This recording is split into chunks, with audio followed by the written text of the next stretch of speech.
I think last week's race was really exciting. It was the first time I've been in professional esports racing. First round of the E1 Championship was absolutely amazing for Safe House. We had a bit of a late call-up, but we came away with maximum points. In Sepang of the E1 Championship was very nerve-wracking for me. Pretty disappointed in race 1 to lose 2 positions in the final lap. Despite my teammate and I having our fair share of bad luck, we were able to score a lot of points and move the team up to second in the team championship, and we were very happy with that. Still glad that I have a win to bring the race victory to Team RSG. I finished 16th position in the race. It was just one position away from getting my first championship point. Awesome racing, clean drivers. Yeah, just glad to be a part of racing in this series. Performance last weekend, I can only say that I'm so proud of Kalen. Daniel, we expected him to be. However, he's never driven the FRX cars. At the end of the season, I'm pretty sure you'll see how much he will improve. I am satisfied because our strategy managed to work. Unfortunately, the results didn't show that, but it's a good sign for us looking forward to the season coming.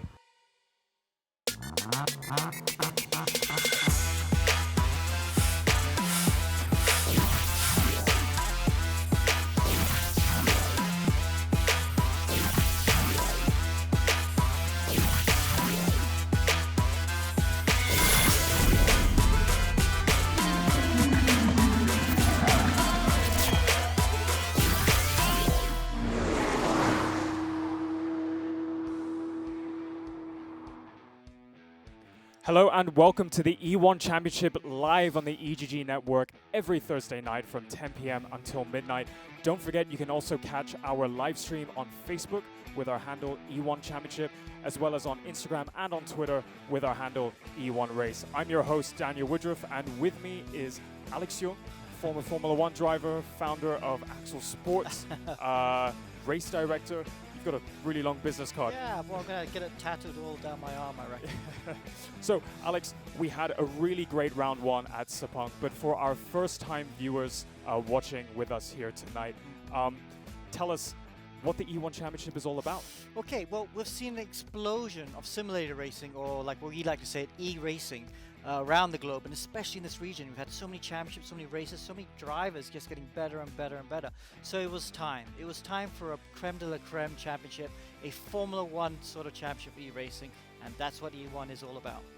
So, as you said, we have the creme de la creme with us here tonight. Yeah. Round 1 took us to Sepang in Malaysia. Tonight, we're here at Shanghai in China. Can we see that same level of racing tonight? Oh. I mean, at Sepang we had last lap overtakes right on the last corner even, and I think we're going to get that same excitement here in Shanghai. Similar sort of tracks, long straights, you can overtake here. All right, well, I'm looking forward to all of the action unfolding tonight. But before we get to that, let's jump straight into the championship's rules and formats.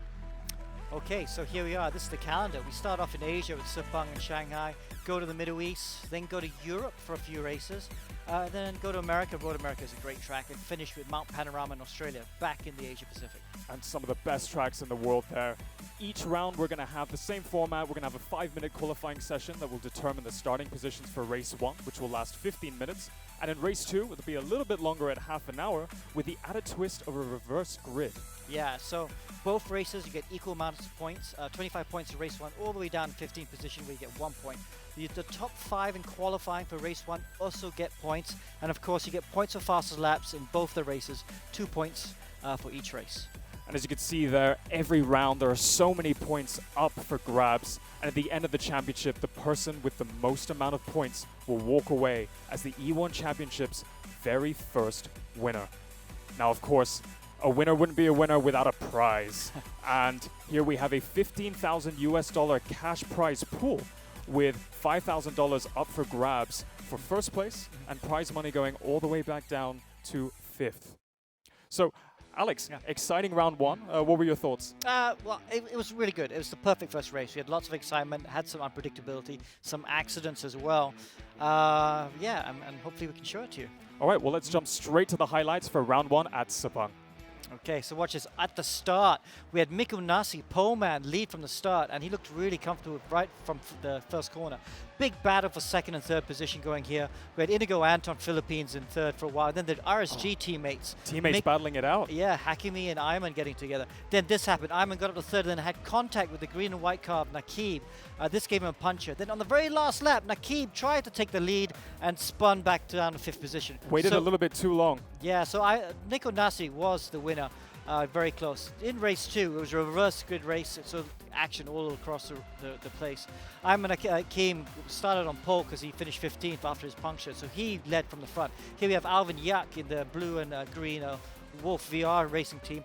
He was really up high at the beginning, but then he fell back after a couple of mistakes. So strategy, we had pit stops.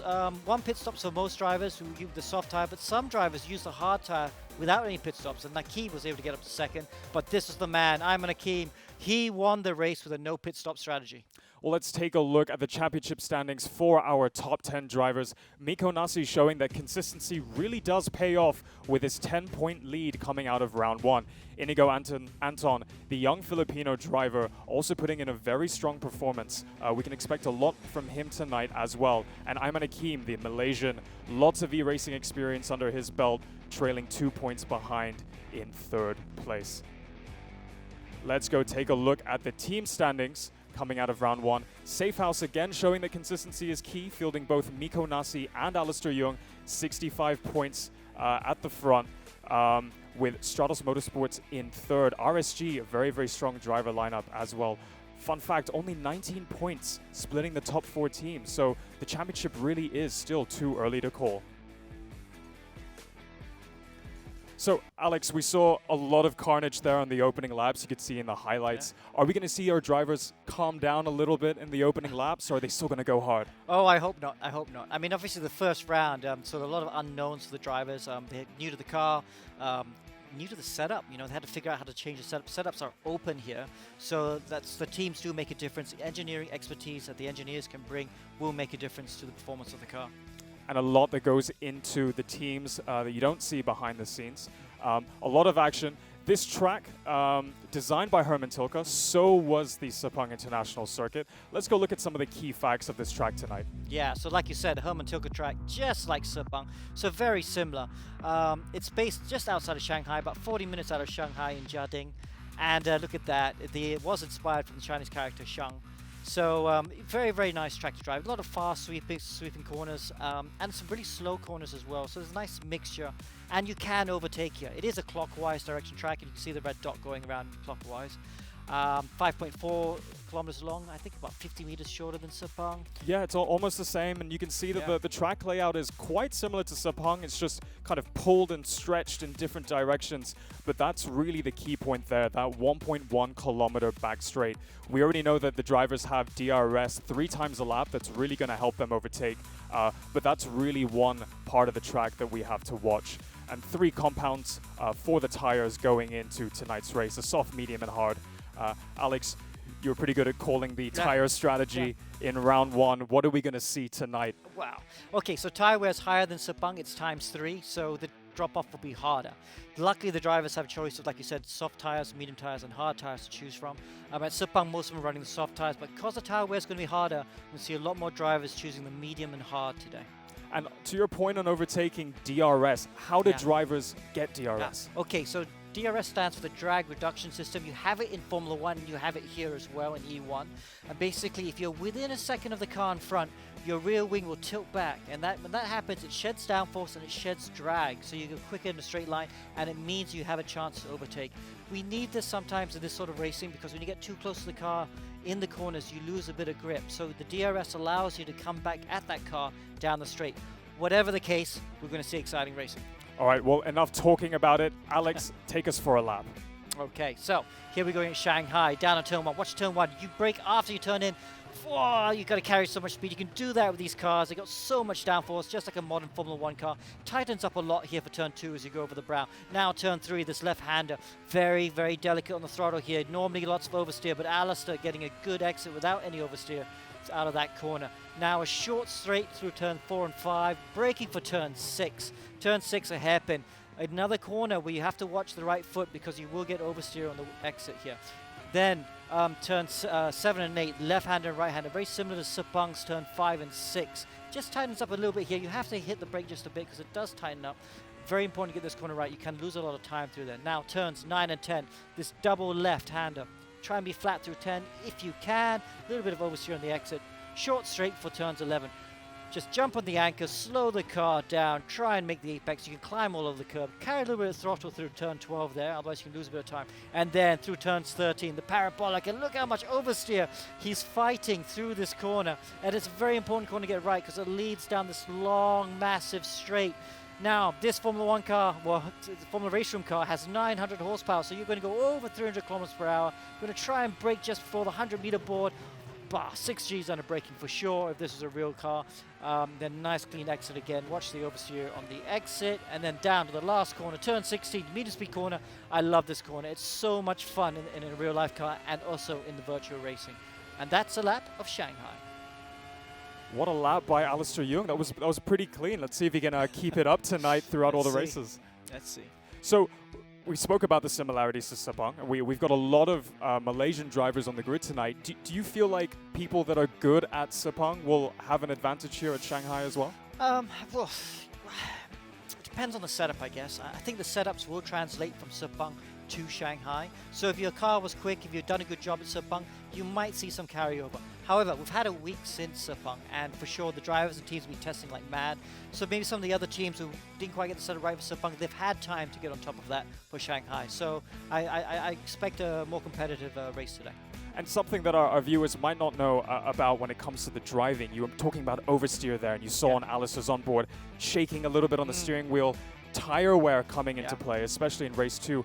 How are drivers going to manage their tires? Good question. I have no idea because it's really, you've got 900 horsepower. So when you get oversteer, that's when the back slides out. Understeer is when the front slides out.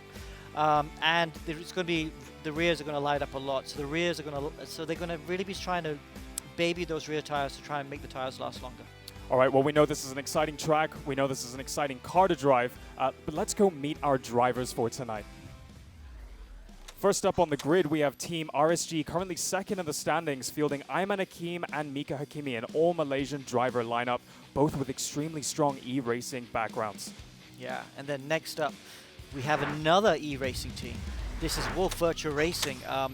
Very well-known team locally in the region for esports. First time they're doing simulator racing. However, their drivers are well-known simulator drivers, Colin Lee and Alvin Yak, with very good simulator backgrounds.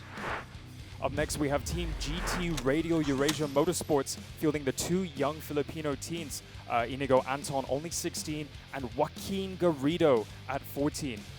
Both with lots of real motorsports experience as well. We'll see how that translates into the races tonight. Then we have Stratos Motorsports, first of the two Stratos teams. Yevan David is a real-life driver, very well-known karter in the region, won many, many championships, only been new to sim racing. And then his teammate Nakib Aslan, very well-known sim driver. And the third Lean Mean Green racing team on the track, we have Scuderia Stratos fielding Troy Ayman, 16-year-old Malaysian, as well as Arif Azmi, the 15-year-old Malaysian, both of whom actually drive for Stratos Motorsports in real life as well. Okay, now Black Wolf Racing, the Singapore-based team. We've got Kalen Chin, who is an excellent karter and an excellent sim racer. He had a poor round 1, but I think he'll be much stronger here in round 2. And of course, Daniel Uy, his teammate, who is also the team owner. And next we have I1 Racing fielding the Kiwi Benjamin Seek, donning a Mario Kart Luigi outfit. Let's see if that helps him with his pace tonight. Alongside him, Lu Chern Yang, the 35-year-old Malaysian.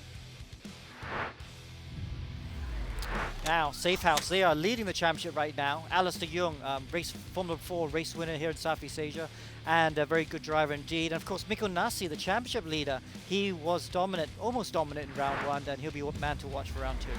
And our E1 Championship grid would not be complete without our celebrity drivers. Whelan Choi, the 25-year-old Malaysian, great personality and a familiar face trackside at the Sepang International Circuit.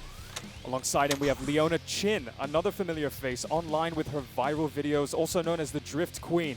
It's great stuff. You may have seen her videos. Can't miss it. And then we have, lastly, Ivan Ventagiato, the 32-year-old Australian. He owns a digital marketing agency, but fun fact, he cannot cook. Okay, and now we have the ERacing GP leaderboard drivers. These drivers qualify through the weekly leaderboard. Ayman Hazik, a very well-known sim driver based out of Japan. he'll be very quick today. Then we have Alex Chia. He's new to sim racing, but he did an amazing time in the leaderboard to make the race today. It'd be a big step up from him, and let's see how he does. And thirdly, Francis Angelo Gonzalez from Philippines, very well known in the sim community. Again, though, this will be a big step up from him, and he did a really good job to make the grid today. Now, Alex, that last team, Team ERGP, we've seen a bit of a switch up with the driver lineup. Tell us a little bit about how that works and what we can expect later on in the season. Because those drivers aren't certain. Every week, we have a weekly leaderboard and race room. And if you finish, you set your time for that week. And if you're in the top 3, when the leaderboard closes on the Sunday night, you'll be invited to the following round. That's the great thing about that last team, because that's anyone can join, and that's what E1's about. It's racing for anyone. So if you're an amateur driver and you want to try and race for the pros, this is what you do. You get onto the race room, get onto the leaderboard, the E1 leaderboard, and if you're quick enough and you're in the top 3, you'll be racing with us next week.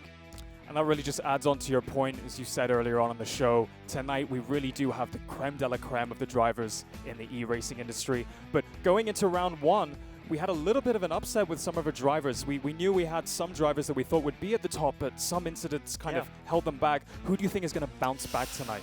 Well, we saw Nakib and Ayman get involved in race 1 incidents, didn't they? And they didn't finish where they should have finished. Ayman with a puncher, Nakib with a spin on the last lap while trying to take the lead. But the guy I'm looking out for is Kalen Chin. You know, he didn't have the pace in round 1. He was kind of mid-pack all the time. But we know what a quick driver is. I think he didn't maybe quite get the setup right, and I think he'll be a factor today. And, you know, with this track, are we going to see a particular driving style coming through that's going to be really, really fast? I don't know. I think it's you have to keep it smooth. These sort of Formula 1 tracks where it's very wide and long straights, it's very easy to overdrive.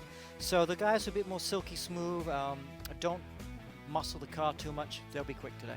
All right, well, we've spoken a lot about the Shanghai track. Let's see what our drivers have to say. I've been there in real life, driven a few laps there, super challenging track. It was a lot of tire actually. We didn't know how much of a wear that we're going to have for the race as well, so it will be the greatest challenge we think so far. Similar to Spa as it is designed by the same person. Where you have high-speed corners and low-speed corners. Turn 12 and 13, the highest corner G-force. You need to get the braking right or else you're just going to overshoot, such as turn 1. What I love most is that long straight. I think we're going to see a lot of overtakes happening in there. It's a very tricky track. Try and always be consistent with it. We've come up with 2 different setups. Trying to defend from someone if they're overtaking me with DRS on that very, very long back straight. I hope that we will be able to train well enough for it. Learn to perform under pressure, not crack under pressure this week. Now it's getting used to the track itself, so we shall see. That's probably going to be our biggest challenge going forward, but we're up to it.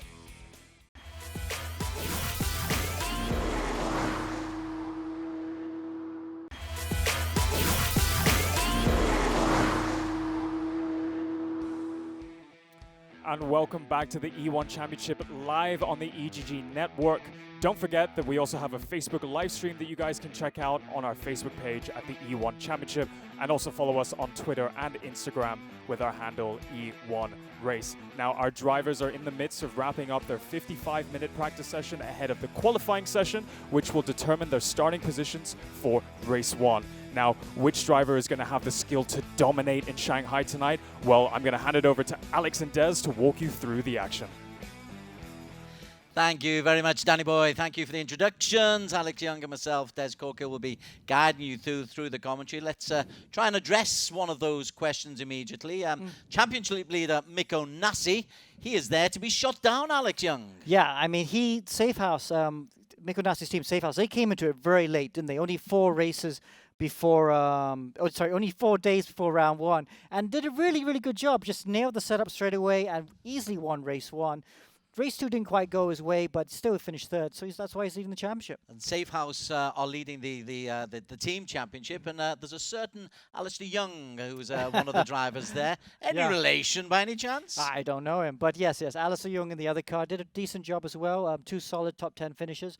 But you know what I really liked about that race was how they all had different strategies, right? Because Mikko Nassi, his teammate, was on the soft tires and doing 1 pit stop.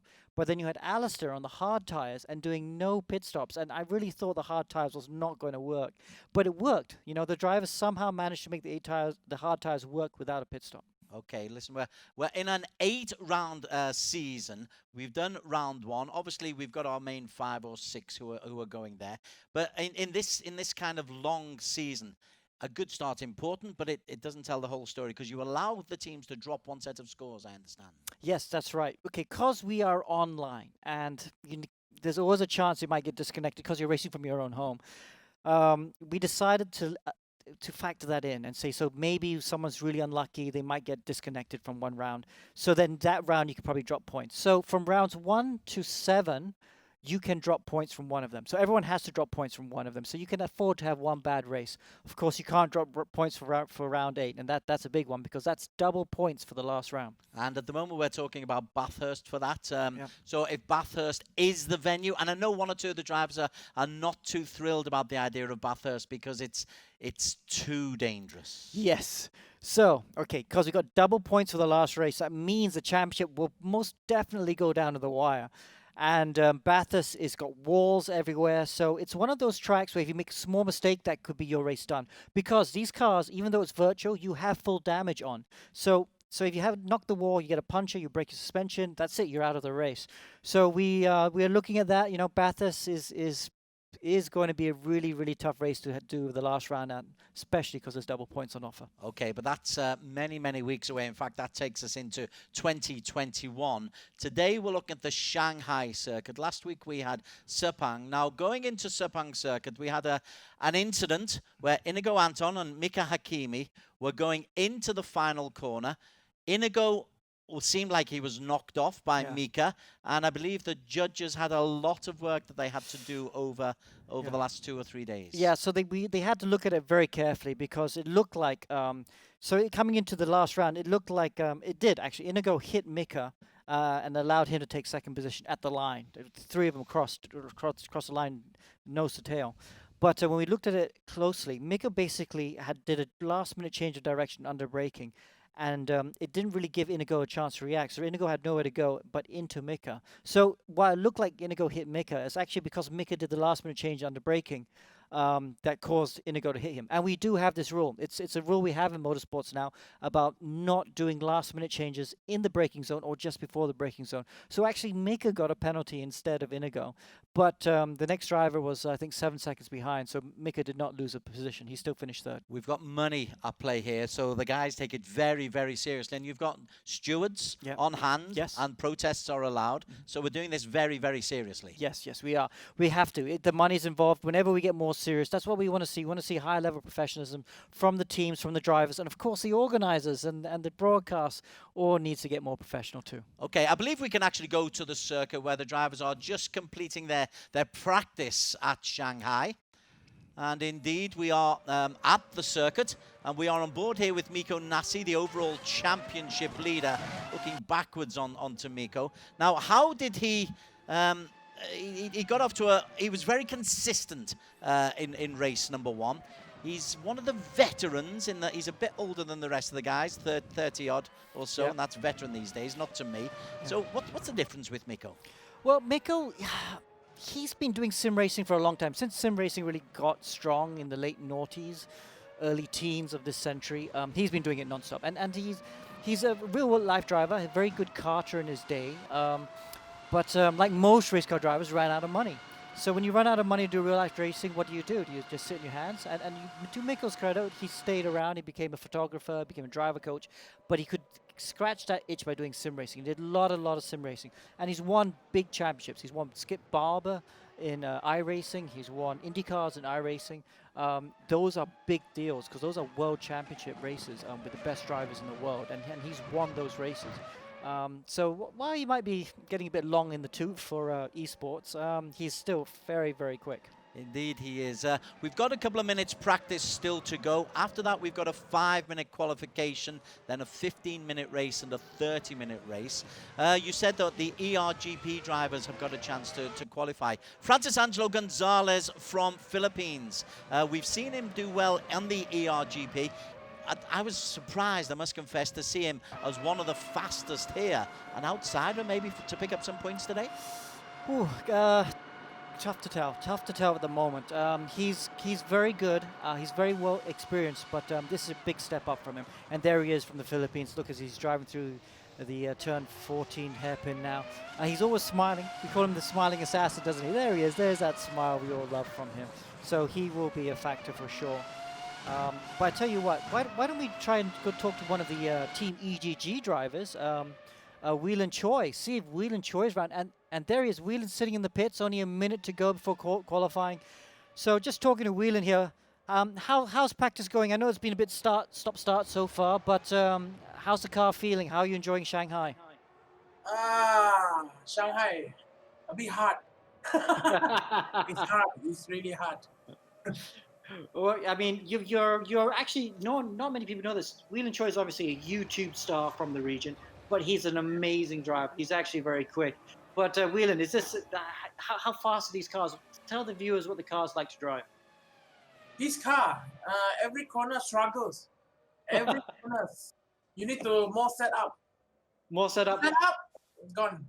Okay, so I tell you what, you talk to me after the race, and we'll talk about a financial contribution, and I'll give you a really good setup.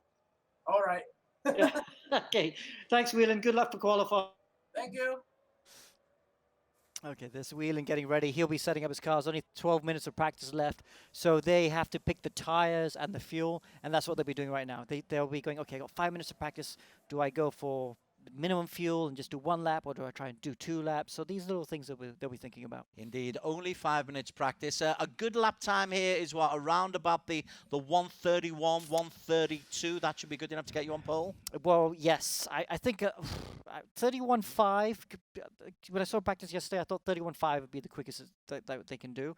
But I know a few drivers were sandbagging yesterday, so maybe even a 31.0 might be possible today.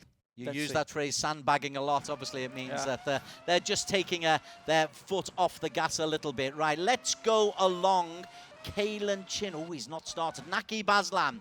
Now, he's one of the young Malaysians, 20 years of age. He only does sim racing. Let's see what kind of a lap that he can do. He's just coming onto the start-finish line. Yeah, so Nakib's one of 2 drivers here who are just some sim drivers. Mika Hakimi's been the other one, who have been picked up by Toyota. They're in the Toyota development program and going to drive real race cars. So that's how highly they're rated by a big manufacturer like Toyota.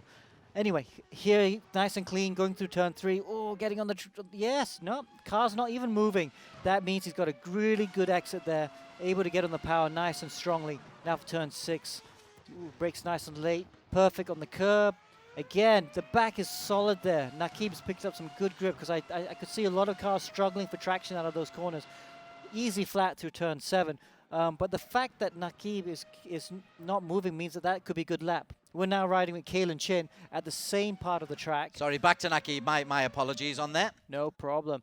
Nakib, Sector 1. Fastest, 40.341, fastest through Sector 1. And I'm not surprised because he looked really good out of the slow corners. He's obviously been working on that setup. If you watched him in Sepang, he was always getting exit oversteer. The back was always twitching out of the corners. But this car now, it's not moving. It looks like he's got superb traction on this car. And I think this is going to be a good lap unless purple in Sector 2. So that means he's fastest of all. If it was green, that means it would have been his fastest time so far. But because he's purple, that means he's fastest of anyone. No one is matching his sectors right now. At the moment, we see at the top left-hand corner, Mikko Nasi's got pole with a 32.3. But this is going to be quicker. This is going to be a lot quicker. Nakib, for now, goes quickest, I believe. But will this be good enough for pole? A 132.1. Naki Baslan goes onto the top of the leaderboard. Ayman Hakim second row of the grid will belong to Mikko Nasi at the moment. 2:42 still. Nakib fastest. Alex Young, you picked the right man to go alongside. Right, yeah. Mikko Nasi, how can he respond? Yes, okay, Mikko Nasi, not a very tidy lap. I know he can go quite a bit quicker. But let's see. Oh, see, there's that wiggle. He didn't like that. See, he got a little bit sideways, so he's restarting his lap. Why don't we watch Ayman Hakim? He was actually, I tell you what. Why don't we watch Troy Ayman? Let's see. Oh no, he's just starting his lap. Let's go back to Troy Ayman Hakim. But it's great to see Troy Ayman up there. So Ayman Hakim, he's now in the first sector, coming towards the end of the first sector. He's midway through the first sector. Good exit. Oh, yeah, that's okay. He's not wiggling on the exit. Again, so the RSG cars and the Stratos Motorsport cars look like they have good traction compared to Safe House. You saw Safe House struggling with a lot of traction issues out of that corner. Whoa! 3/10 quicker. He's 3/10 up on Nakib's time. This looks really good, Des. Ayman Hakim was third in the overall championship after round 1. He won race number 2, and it looks like he's taking this form in. 58, we're just about the minute. The next split time will really give us an indication just how quick Ayman Hakim has been. Ayman Hakim, we're looking bottom of your screen as Inigo Anton goes fastest, but Ayman Hakim is quickest through Sector 2, Alex Young. Yes, and he's 4/10 up in Sector 2, but there are some very fast cars coming up behind him as well. So this might be good enough to go quickest for now. I think it will go quicker than Inigo Anton. This will take provisional pole position. But like I said, Mikko Nasi's coming on. Nakib will also be coming on, and we should go back to them and see what he does. Ayman Hakim does go quickest for now. 31, for now. 31.8. Good lap there. Nakib is out, so he's non-got quickest. He's second at the moment. Inigo Anton is still out there. So let's see if he can put together a lap. But I tell you, let's have a look at Mikko Nasi. I think he's further down, and he goes across the line. Slower. Ooh, slower. Oh, it's not far slower. He is, though, on the third row of the grid, the championship leader. Wow, Troy Iman goes P3. I think we should go down and speak to Troy Iman. That's a real good job by Troy Iman there, in the Scuderia Stratos team. Look at those. Those are the results.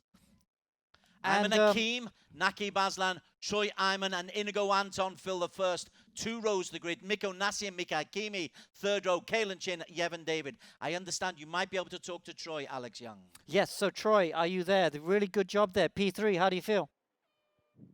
Oh,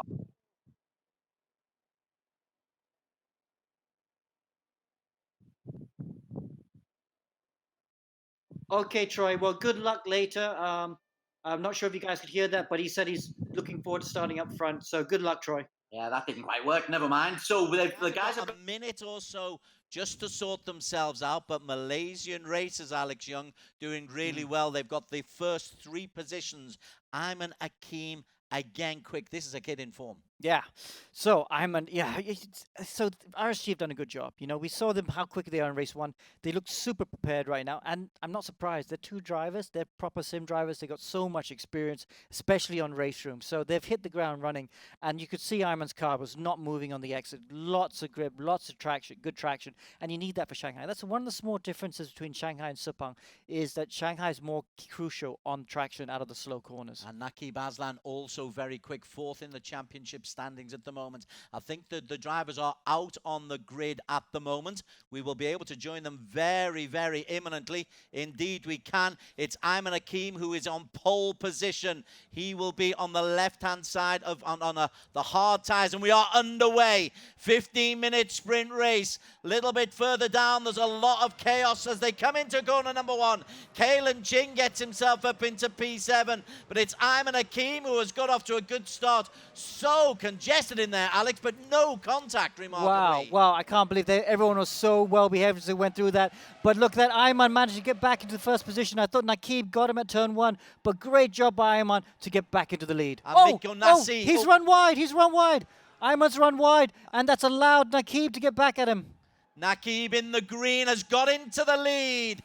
Ayman Hakim got off to a really good start, but has made the slightest of errors. Mika Hakimi's been able to get ahead of Mikko Nasi as well. Troy Ayman and Yevon David are in there as well, but the very front, it is Nakib Aslan in the green. Ayman Hakim made that slight mistake in P2. Interesting look at the tyres that they are on. And Nakib is on the hard tyre. Ayman Hakim in P2. Alex, he has decided to go on hard as well. Okay, so tyre wear at ×3 is scaring everyone, and most people are running the hard tyre for this race. But look at Hakim, he'd be so annoyed with himself. He had the lead, and then he just made a simple mistake at turn 6 to allow Nakib through. And look at that, his teammate Mika Hakimi is all over the back of Hakim. I do want to go down to the man at the very, very back, Kalen Chin. We're expecting an awful lot from Kalen. We were driving with him at the start. He looks like he's had a nightmare, Alex. He's 5 seconds adrift in 21st place and clearly not running well. Yeah, and he's lost his nose, so I think he's going to have to come to the pits. He's not going to get any positions from this, but he might be able to go for the fastest lap. Remember Hamilton when he went off there at Shanghai GP years ago? Kalen almost does that. He'll put on the soft tires, and I'm sure he'll try and go for fastest lap. Back up to the front. We have got a lead of just over half a second now for Naqib Aslan. Ahead of Ayman Hakim. It's Malaysia 1, 2, and 3, because Mika Hakimi has got up onto the tail of Ayman Hakim as well. And Miko Nasi is being dropped a little bit, Alex. These front three racing away with him. Yeah, so I don't think the RSG car did not look very nice in qualifying, just squirming with the traction issues. But these cars look a lot better, the front three. But yes, so Aslan will be keen to try and get another half second on the car in second place, the number 1 car there of Ayman Hakim if he can.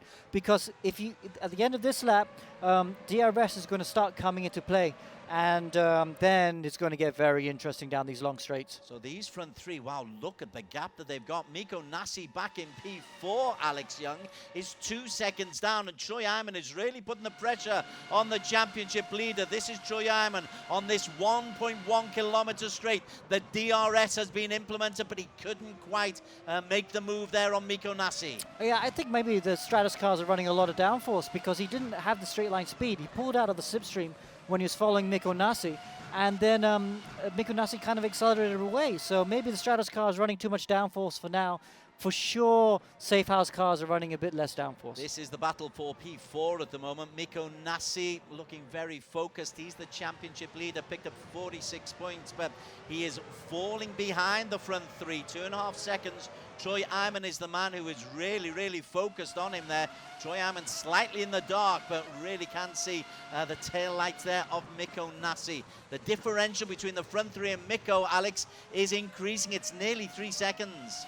Yeah, so Nasi's just lost touch with the front three. The front three are just gone. So he's a very smart driver. He'll be looking, okay, well, I think the podium's gone at this point, but he needs to make sure he still finishes in 4th place so he doesn't lose too many points to these guys in front. Back up at the front, it's Malaysia, all the way through. Naqib Aslan from Ayman Hakim and Mika Hakimi, the blue, the team RSG, are really putting the pressure on Naqib Aslan. Little bit further down, if we can maybe just go away from the front, guys. Inigo Anton in P7 is the best of the Filipino entrants. He's leading Yevon David and Colin Lee and Alvin Yak. Inigo is up in the championship, standing 2nd overall at the moment, Alex. Well, back at the front. Whoa, look how close.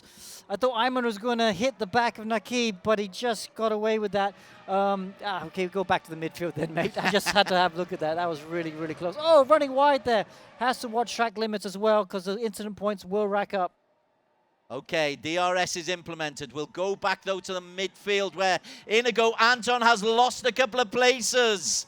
Inigo was in P7. Now he's been overtaken by both Yevon David and Colin Lee. And he spins away, Inigo Anton, and spins out of contention in race number 1 as we approach or just go past the 5-minute mark. And Inigo is having all kinds of problems. Francis Angelo Gonzalez and Alistair Young go past him. And cheerio to any serious points for Inigo Anton. Yeah, I so feel for him. This guy's 2nd in the championship, but when you spin off like that, you collect dirt on your tires, just like real life. And what he did was he's too aggressive when he came back. He spun up the rear wheels and he spun. So Whelan Choi goes up into P14. He will be giggling all the way there, Whelan Choi. He'd love to pick up some points. No, for once, Whelan looks stern. Oh, he does look serious, doesn't he? He wants to try and finish in the points, pick up some good points for his championship hopes as well. And right behind him, well, just actually in front of him right now, he got sorry, I was looking at the wrong people at the behind. But yeah, so Inigo Anton, so still struggling with tire wear issues there. Maybe he's just chewed those tires up and he's struggling to hold any pace at the moment. Look at that. Back up at the front, Ayman Hakim goes on the inside. Naqib defends. Ayman Hakim has retaken the lead. Oh, is Naqib able just to defend? Yes, Ayman Hakim. What a brave maneuver coming into corner 16. They go on to lap number 4. And Ayman, well, he looks straight down the camera lens and he looks straight into the lead. Yeah, so that looks like a man that's determined to win today, doesn't he? He's not taking any prisoners at the moment. He wants to lead. He wants to see if he can hold on to the end of the race, but Nakib's not going to let him go. Oh, struggling a little bit with oversteer out of turn 3, but wow, look at the focus on these drivers. It is pretty good. I tell you what, Nakib Aslan is probably one of the young favourites to really put a championship charge in 4th overall, but Ayman is the man who is in form. But Mika Hakimi, he's not happy with what happened in the first race of the season, and he's on the tail once again and looking for another podium. Yes, it'd be good if he can get 2 podiums in a row, finish, was it 3rd in race 1 at round 1. And Mika, it's good to see him up there because he has been struggling with RaceRoom of late. Some of the other races we watched, he wasn't up as quick as he should be, but back here in E1, he's looking very good indeed, and it's good to see him fighting at the front again. If we can just break away from the top 3 for a moment, and we'll go into the battle for P4, where Miko Nasi is feeling the heat, both from Troy Ayman and Yevon David. There is Yevon David. He's been able to close in Yevon David. DRS is implemented, but he can't quite get close enough onto the back of Troy Ayman and Miko Nasi. Yeah, I mean, the DRS does make an effect, but not a huge effect. I think it's just nice. It helps the driver behind get clear of the dirty air, but not enough that it makes it a fast. Oh, and a big moment there. Who was that? That was Ayman. Sorry, back at the front. I saw Nakib Aslan was trying to make a move there on Ayman Hakim, but Ayman shut that door. Closed very, very quick. Awkward little corner that as they come down the hill into the left. You've just got to control the front end. Yeah, it is an awkward corner. It's very easy to lose it at the top there. But they all managed to get through there nice and easy. So, 6 minutes to go, Des. This is getting too close to call. I'm not really sure which way it's going to go. Which of these front 3 is going to win race 1? At the moment, all are looking very, very composed. Alistair Young, slow down penalty. Track limits abuse. Let's just move away from this top race just temporarily. And let's have a look at how Ben Seek is doing. One of the Brunei contestants.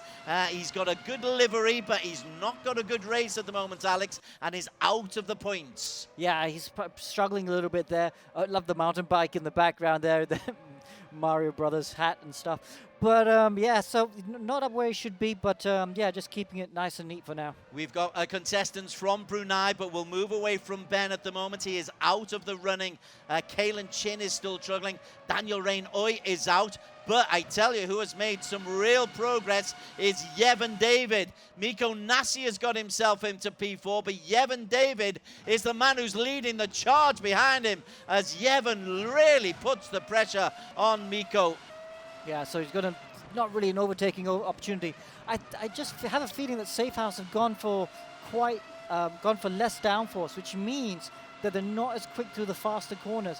But less downforce also means less drag, and they are very quick in a straight line. So that's how they're keeping the Stratos cars behind him. He's quick down the straight, makes it hard for them to overtake, but he's not as quick as he should be through the corners. 2 cracking battles going on. This is for P4. Miko holds on. Look at that. Yevon David is asking questions down on the inside, but cool dude Miko Nasi says, no can do, young fella, not today. And a train of green is behind. Up at the front. How about this? Nakib Aslan has lost his P1 and is actually down in P3. Must have made a mistake, Nakib Aslan, because Mika and Ayman Hakim have gone past him. Wow, so we just missed that. I wonder if Mika might have been playing the team's game and just mugged Nakib, because Nakib is now down in P3, like you said. Just missed it off camera, but wow, he's got it all to do now. Only 4 minutes to go. And look, he's struggling with tire wear again. Just coming out of that corner, the car is moving around a bit more. RSG cars in front look a little bit better settled. Looks a little bit glum on the camera, does Nakib. Operates the DRS. That might get him a little bit closer, but look at that. It is a real good sight if you are with the team from Ayman Hakim and Mika Hakimi. Yep. They are in 1 and 2. Both on the hard compound. In fact, the only guy who wasn't on hard compound, Alex, was Francis Angelo Gonzalo. Doesn't look to have worked for him. He is in P10. Yeah, so I think he'll be struggling for pace right now. I think there's a reason why everyone's on the hard tires. The medium tires just struggling to last for the whole race. And the ERGP drivers have a little bit of ballast as well, which will also struggle a little bit. And we also saw Inigo Anton spin out before there. The Filipinos, well, back with Francis Angelo Gonzalez. Inigo Anton spun out, but he's got himself back into a top 12 place. Who else can we look at? Kalen Chin. So Inigo is in top 12. We'll try and work in on his compatriots, Joaquim Garrido. Kalen Chin, though, is still struggling, Alex. Yeah. This is him down in P20. Yeah. Nightmare for the Black Wolf Racing driver. But he's got the fastest lap. He's got the fastest lap, and that will make him feel a little bit... No, he doesn't have the fastest lap. No, he does. He's got the fastest lap, sorry, 33.0. So that will give him 2 points because he's not going to make any more progress today, I feel, in this race. Okay, back up to the top. Inside 3 minutes. And this is a near 1 second lead for Ayman Hakim. Strange line being taken by Mika Hakimi. Naqib Aslam followed him. But Ayman Hakim is looking for back-to-back wins, Alex Young. Yeah, so it's he was trying to break the toe, trying to break the slipstream, and look, the two teammates, car number 1 and car number 2, running in the first 2 positions, but Mika's got Naqib all over his back. He has to watch out for that. If Mika can keep it clean, then it should be good to go. 2 more laps to go, Des. Only 2 more laps to go. And look, Hakimi is defending the inside. Naqib looking to the outside. Will he make it through? I'm not quite sure. It's hard to go around the outside there unless you've got your nose in front. We have 1 3/4 laps to go. Naqib Aslam from Stratos Motorsport desperately trying to get back onto the teammates of Ayman Hakim and Mika Hakimi. It'll be a Malaysia 1, 2, 3 no matter what, because Miko Nasi is 10 seconds down on these, but there's still a long way to go. Best part of 8 kilometers, best part of 25 corners. Yeah, so look, the traction again, the RSG cars have much better traction than the green and white Stratos car out of the slow corners. And I think that's where the difference is. These cars have just done a better job with the traction out of those slow corners. And it's hard for the Naqib and the green and white and black car to hold on.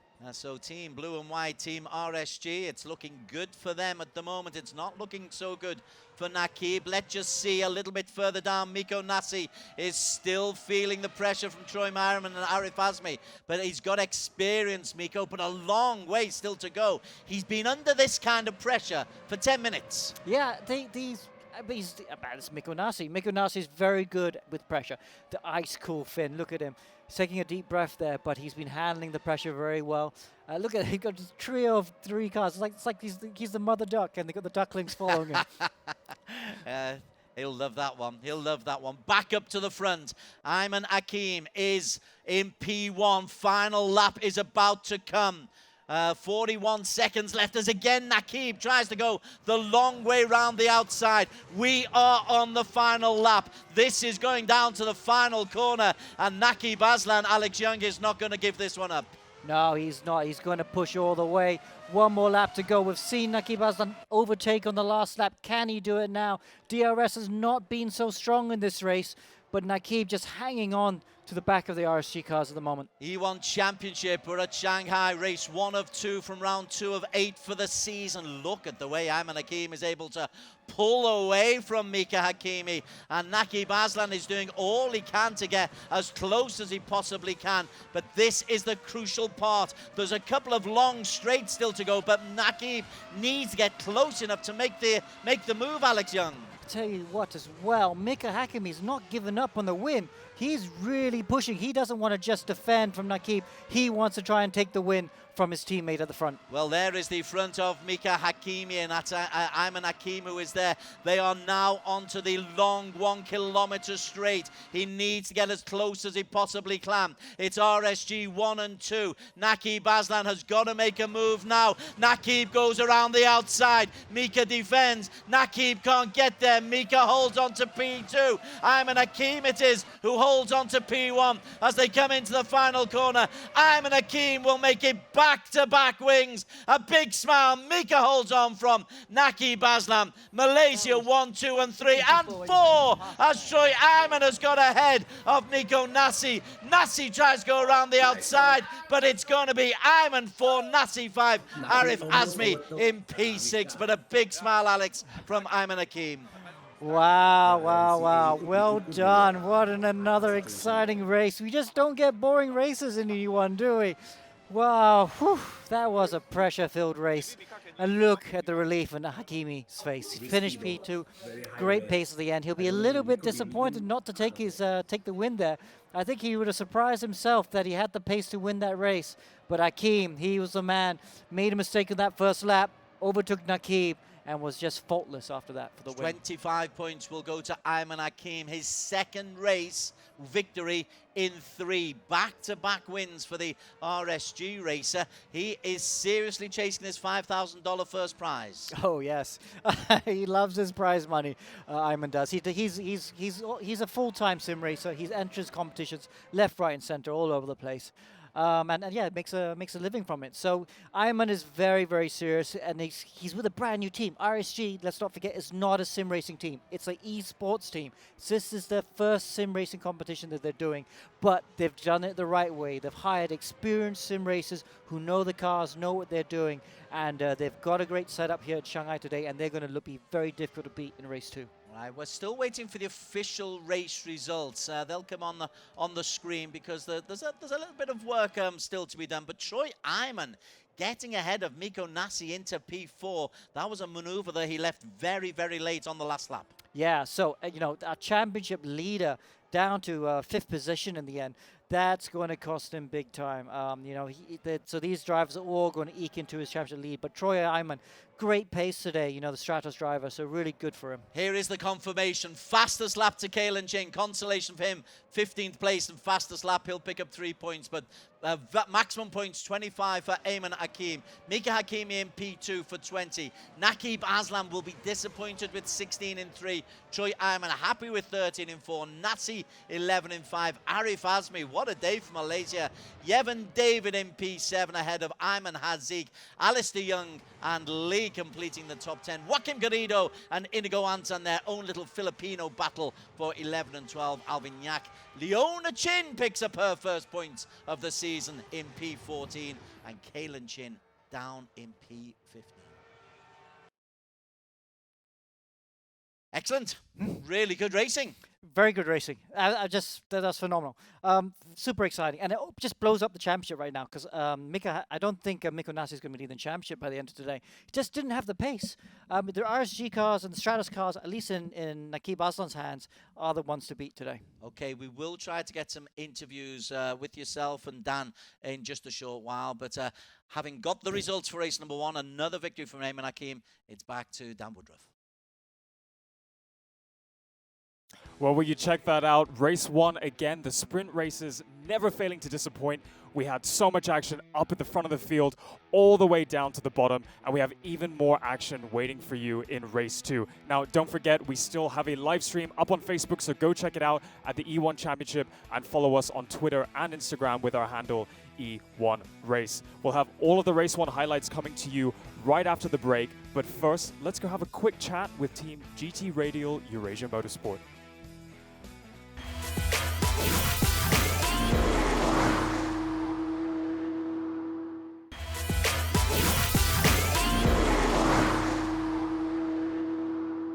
My name is Miko Nasi, and e-racing background-wise, I started a little bit more seriously around 2011. Hi, my name's Alistair Young. I'm 17 years old, Formula 4 and Formula 3 race car driver. Before that, I did some real racing, plus go-kart, a little bit of cars, and a lot of driver coaching as well. I'm Malaysian, doing a bit of Formula 4, won a couple races there, and a bit of F3 as well as go-karts in Asia. He was a good learner. He learned fast when we started with the karting stuff, and yeah, since then we just seen each other a lot. Now during COVID, hang out a lot in the same race servers online. I don't know what my most confident track at the moment is. I'd say it would be Sepang, but I hope it's not because I want to do better.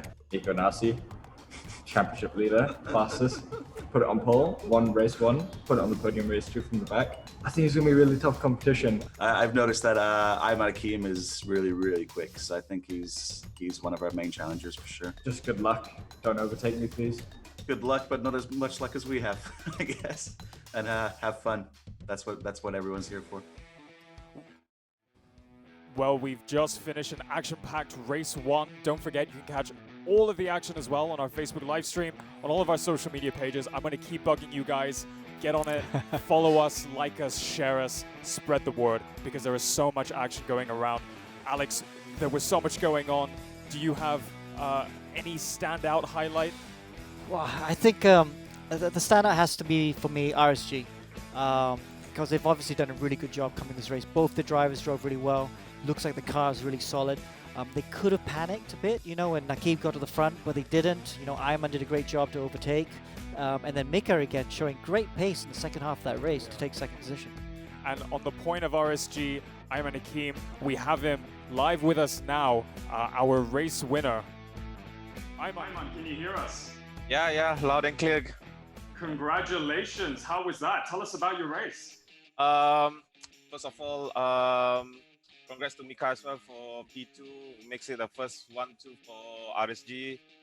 And yeah, I mean, really had a decent start at the start, then losing the position to Nakib probably because tires and stuff, managed to get back to the lead.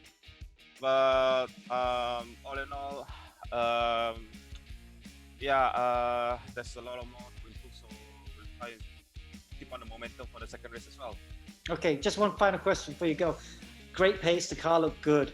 Are you confident of getting up to the front again, maybe even finishing on the podium in the reverse grid race? We'll see. We'll see. Well, good luck. Good luck, Ayman. All right. All right, well, we have a lot of highlights to look at.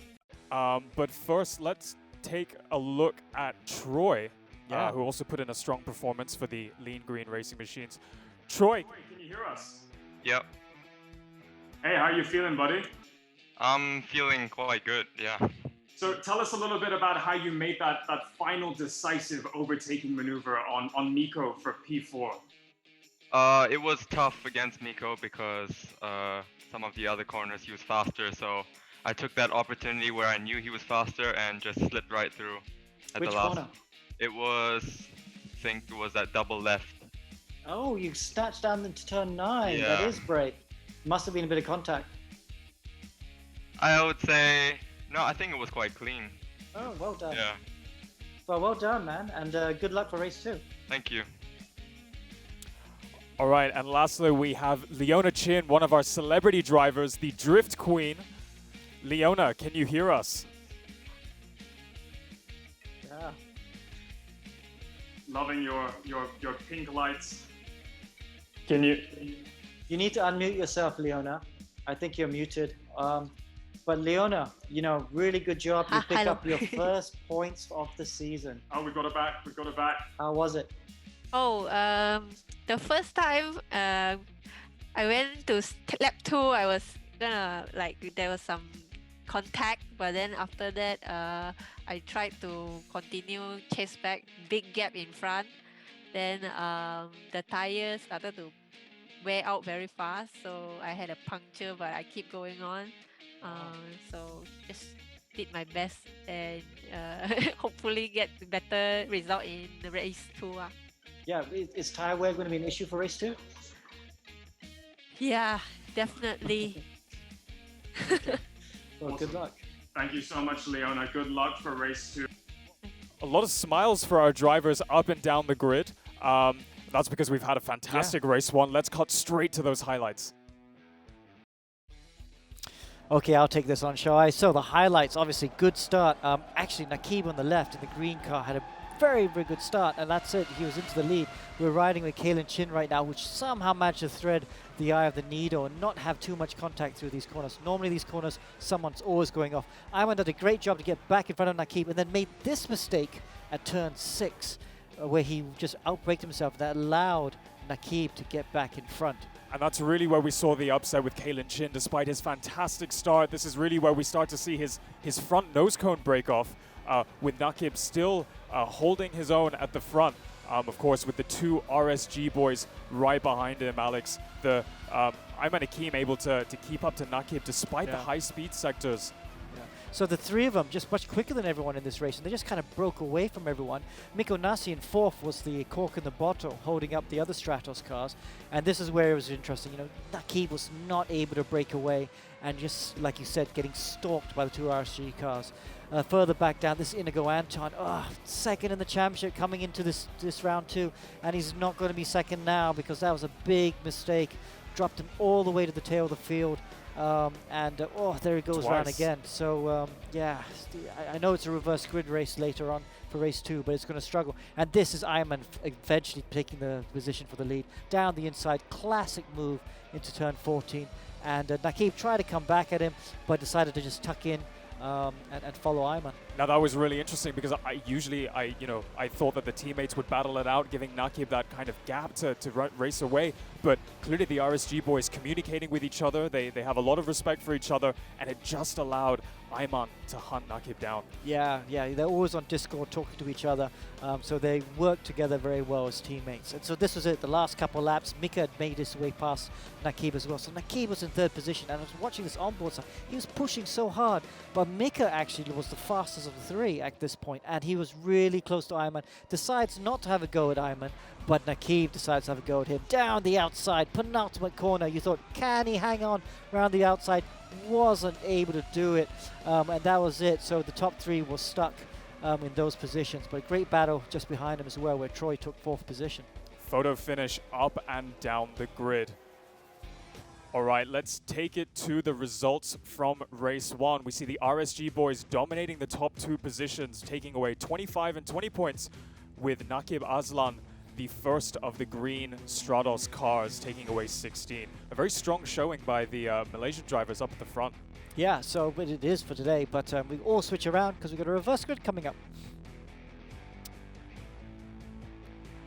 Alex, what a race 1. Yeah. We really saw the top 3 cars pull away from everybody else. How much do you think that race setup has to do with the speed? I'm going to say I had to do a lot with it today. The cars are quite even in Sepang, but here RSG have definitely found something. And the Stratos boys, the Stratos cars are quick as well.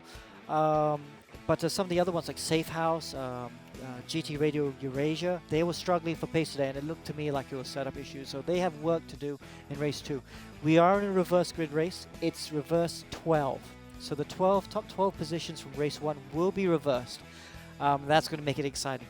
I still think anyone can win this race. Yes, RSG and I think Stratos boys have a slight pace advantage of everyone, but tire wear is going to be very high, ×3. So we're going to see lots of different strategies, lots of pit stops, and let's not forget that reverse grid race is going to spice things up. So we saw a lot of the drivers use the hard tire in the sprint race, which was a little bit surprising, but we could see how difficult it was to drive the cars. Even on their own, we saw some drivers going off at turn 1. Just give me your insights. What do you think is the winning strategy for tires in race 2? Well, I got it wrong in round 1. With tires, ×3 tire wear, I actually think everyone's going to go on the hard, maybe. Most people are going to go for the hard and try and do it with 1 pit stop, I feel. But I think some of the brave boys might try and put the softs on and try and do 2 pit stops. Softs or medium, two pit stops maybe. All right, well, it's going to be a roll of the dice to see what strategy the drivers decide to go for. While we leave our drivers to prepare for race 2 coming up very shortly, let's take it over to an interview with Team I1 Racing.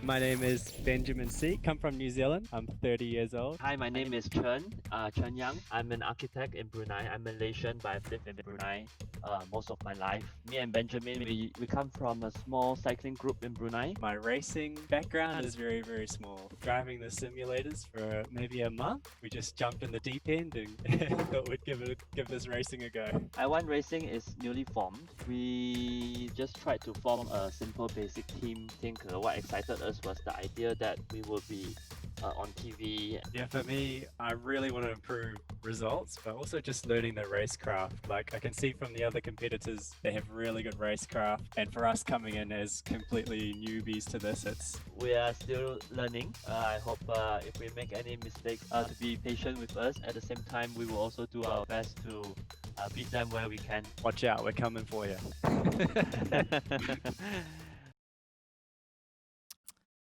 So we are the great thing, we're in the cockpit, we're talking to the guys. The boys from Brunei, they were having a little bit of a tough time. They're being left. There's some classy drivers here. Yeah, they are. This is really good drivers. Brunei is actually, I know the team also reaching out some of the other professional teams in the championship because they don't have the experience with the game yet, so they need to figure out the setup, how to drive the car and stuff. They'll get better, but it'll be a learning process for them as well. Well, we've got 7 more rounds, well, 6 more rounds after this, and we've already had race number 1. Ayman Hakim is the man who's dominating things, back-to-back wins. Yeah, he won race 2 in round 1, and now he's won race 1 in round 2. He's going to be the man to beat, I feel. We have got a reverse grid race, of course, so anything can happen, and it often does. And let's also not forget Kalen Chin. He had a disaster race 1, and because he finished so far back, he's not going to take benefit of the reverse grid because he's outside of the top 12. Okay, let's go on to the practice. And Ayman Hakim's obviously now then. There's one for Whelan Choi. Whelan Choi fastest out on the circuit at the moment. That won't last for too long. 6 minutes to go. Now, you mentioned Kalen Chin. Where is he? Where is Kalen? So there he is. Let's see if we can have a talk to young Kalen Chin. Find out what happened to that nose cone in the first in the first race, Alex. Yeah, well, let's have a quick chat with Kalen Chin. We're with him on now with Kalen Chin. So Kalen, hard race. What happened in race 1? I just put myself in a difficult spot going into turn 9. I don't know what happened, but I think I just ran into the back of a riff and that broke my front wing. And then, yeah, the race was just over by then. And then I came into the pits and I was just thinking to myself, might as well just get fastest lap. And in the end, I think I did. So. Well, you did get the 2 points fastest lap, but obviously the problem is you're outside the top 12, so you don't even take benefit of the reverse grid now. Can you still make it though? Have you found pace in that car? Do you have the pace to get to the front, do you think? Yes, I definitely think I have the pace. I messed up my qualifying, and so that put me in that position in race 1. And so even though I'm starting at the back in race 2, I definitely think that if I can just survive the chaos and then keep my head down, and I can make my way up there, maybe P7, P5. That's where I'm aiming, starting for P15. I think. I don't know. Okay, well, hopefully that will work out for you, mate. Thank One question. You're going to start on the hards, I think. I see you're on the hards right now. How many pit stops are you going to make? I'm doing a one-stop strat. When you said that we were doing ×3 tire wear, it kind of shocked me, and so I was originally doing soft and soft, but now with the tire wear, it's very hard to do a one-stop. But starting on the hards and changing to the mediums is what I'm going to do. So yeah, let's just see how it goes. Well, you're going to have to make it to more than halfway then. Good luck, mate, and hope you have a good one. Thank you. Hey, we've still got a best part of 4.5 minutes still to go in practice. Whelan Choi is the fastest guy in practice. Going back to Kalen Chin, even though it's an 8-round series, he had a poor round 1. He's had a nightmare race 1 in round 2. This race, I think, for Kalen Chin is huge for his season. Yeah, it is. You know, we saw him in ERGP on the weekend. Well, he won the race before he got a penalty, but we know how quick he is. But yeah, he just, we saw in round 1, he didn't have the setup right. But I like his optimism, and hopefully he'll get up into the good points scoring positions because he needs it. Now visually, the white wall tires, they tell you, or the color of the tires tells you what the drivers are driving on.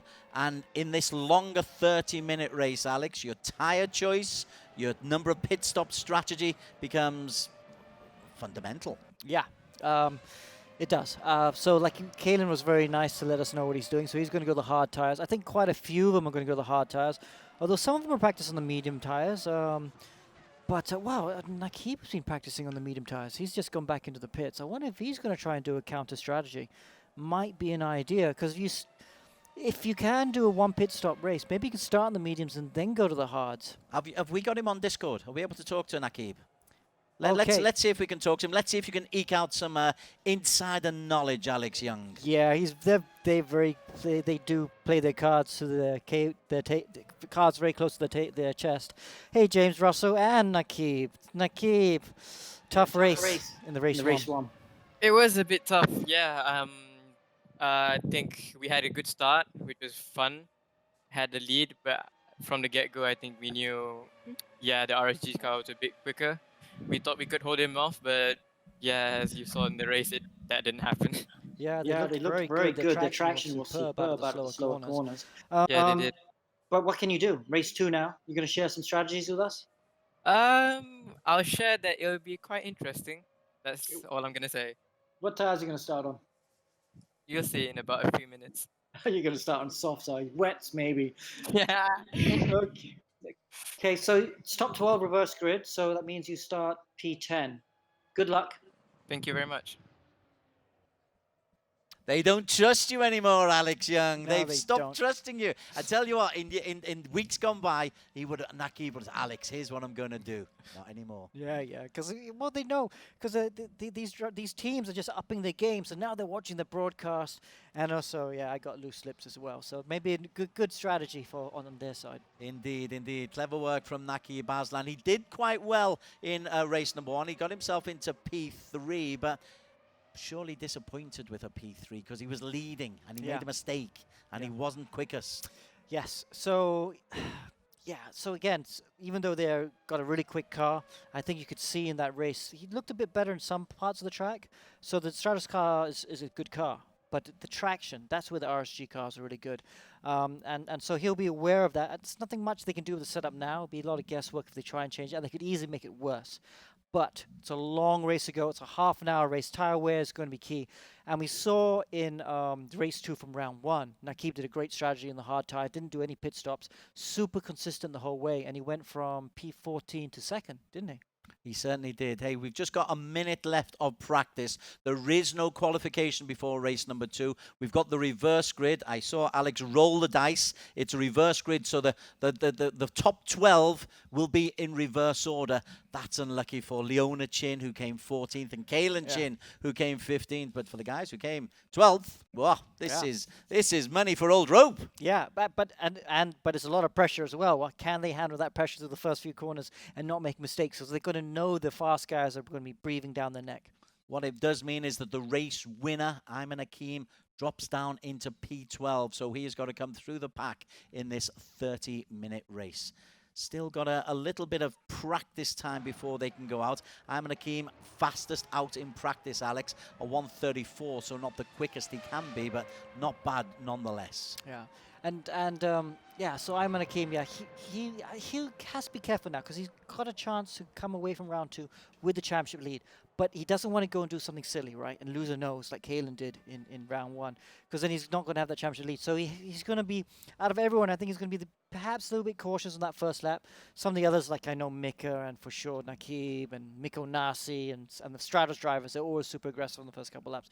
You know they're going to attack straight from the off. We have got 40 seconds before the second race at the Shanghai, the virtual Shanghai circuit. It really is a test. It's a 30-minute race, reverse grid. That means, you've got to make progress, but you have got that little bit of time. You don't have to make progress in the first 2 or 3 laps. Well, I mean, yes, you have got the time, exactly right. So sometimes it's better to be a bit more careful to make sure you can survive. But there we go. The cars are on the grid now. We're about to start race 2. Looking forward to this one. It's race number 4 of the season. It's a 16-race season, so remarkably, we're already a quarter of the way through as we just get ready. The red lights are on. Ayman Hakim is the man in 12th place. We will ride on board with Ayman to see what kind of a start he gets. It's a decent start for Ayman Hakim, the championship leader, the man who's got back-to-backers. Hold on to there, and Inigo Anton is the man who was on pole position. And Inigo from the Philippines, Alex, is the man who has taken a steady lead from Alistair Young, Colin Lead, and Joaquim Garrido. Wow, cars everywhere. Not quite sure where everyone else is. Look at the leaderboard just going up and down. We don't know where they all are. But yes, Inigo Anton, he had a disastrous race 1 where he spun twice. He needs to try and keep it clean. Ooh, now look at that. Ayman Hazik, very fast Malaysian sim driver. He's in P7, but look, he's coming around the outside. Nakib Aslan is the man who's made a great start. Nakib has got himself up into P6. Miko Nasi in P5 as Ayman Hazik, as you mentioned, goes round. And then Nakib, I think it was, went too wide. And Nakib has lost a place, Alex Young. Moves down into P7. Yeah, someone spun in front of him and he pushed him wide. Not quite sure who that was that spun in front of him, but he's got to try and recover the positions now. Okay, up to P6, that's one position done. But more importantly, that's allowed Akeem, him running wide has allowed race 1 winner Akeem up into 5th position, and that's not going to be good for him. Indeed, look at that. That is Ayman Akeem up into P5 already. Started in P12. So when I was saying you don't need to make progress very quickly, Ayman Akeem clearly was not listening. Yeah, now look at that. He's behind Miko Nasi. So Akeem has had a great first lap. I think he played it just right. It wasn't too crazy. And was able to take advantage of cars going off in front of him. So he's looking in good position. Oh, he runs wide there. Incident points racking up. Don't forget for the viewers that if you keep going off track, you do get incident points. And if you go over 40, you will get disqualified. So drivers have to watch the track limits here. Let's look at the very front though. Inigo Anton is leading from a young fella called Alistair Young in 2nd place. Colin Lee in 3rd, Miko Nasi in 4th. But Inigo, who got a podium in round 1, let's not forget, a really good 2nd place. He's an outsider. He was 2nd in the championship before the start of race 1. Yeah, so, and then let's look at the tyre compounds. Everyone in the top 12, 13 are on the hard tyres. So everyone's gone for the same strategy. So I was hoping some of them might try the medium and then maybe go to the hard later. But it looks like everyone's gone for the hard tyres at the very beginning. What does that mean? That they almost certainly have to make a pit stop, or will anyone be brave enough to try to go for a no-stopper? No, tyre wear ×3, I'll be shocked. But I said this in round 1, didn't I? I said no one's going to make the hard tyre go the whole race, and a lot of them did. But with tyre wear ×3, I don't think so. They will have to have at least one pit stop, I feel, but they're just going to try and make just one pit stop. Inigo Anton is the man in the lead. How about this one? Colin Lee, though. We've not really mentioned Colin in the past, but he's got himself up into P3, the Wolf Virtual Racing team. Looking very good. Rare for us to really talk to Colin. Then he gets caught up in traffic. Miko Nasi goes on the inside and Colin is pushed away. And Nakib in the background managed to get past Ayman Akeem as well. So Nakib was very opportunistic there and made it work. So Colin Lee, as we focused on him, there was all kinds of stuff going on around him. It's Nakib Aslan in P5. He's the next one to maybe have a look at Colin. Colin in the green, Nakib. Oh, there's a little bit of contact. Who's that pushed off? It looks like, Ayman Akeem has been pushed back into 6th. And Miko Nasi has got himself up into P2.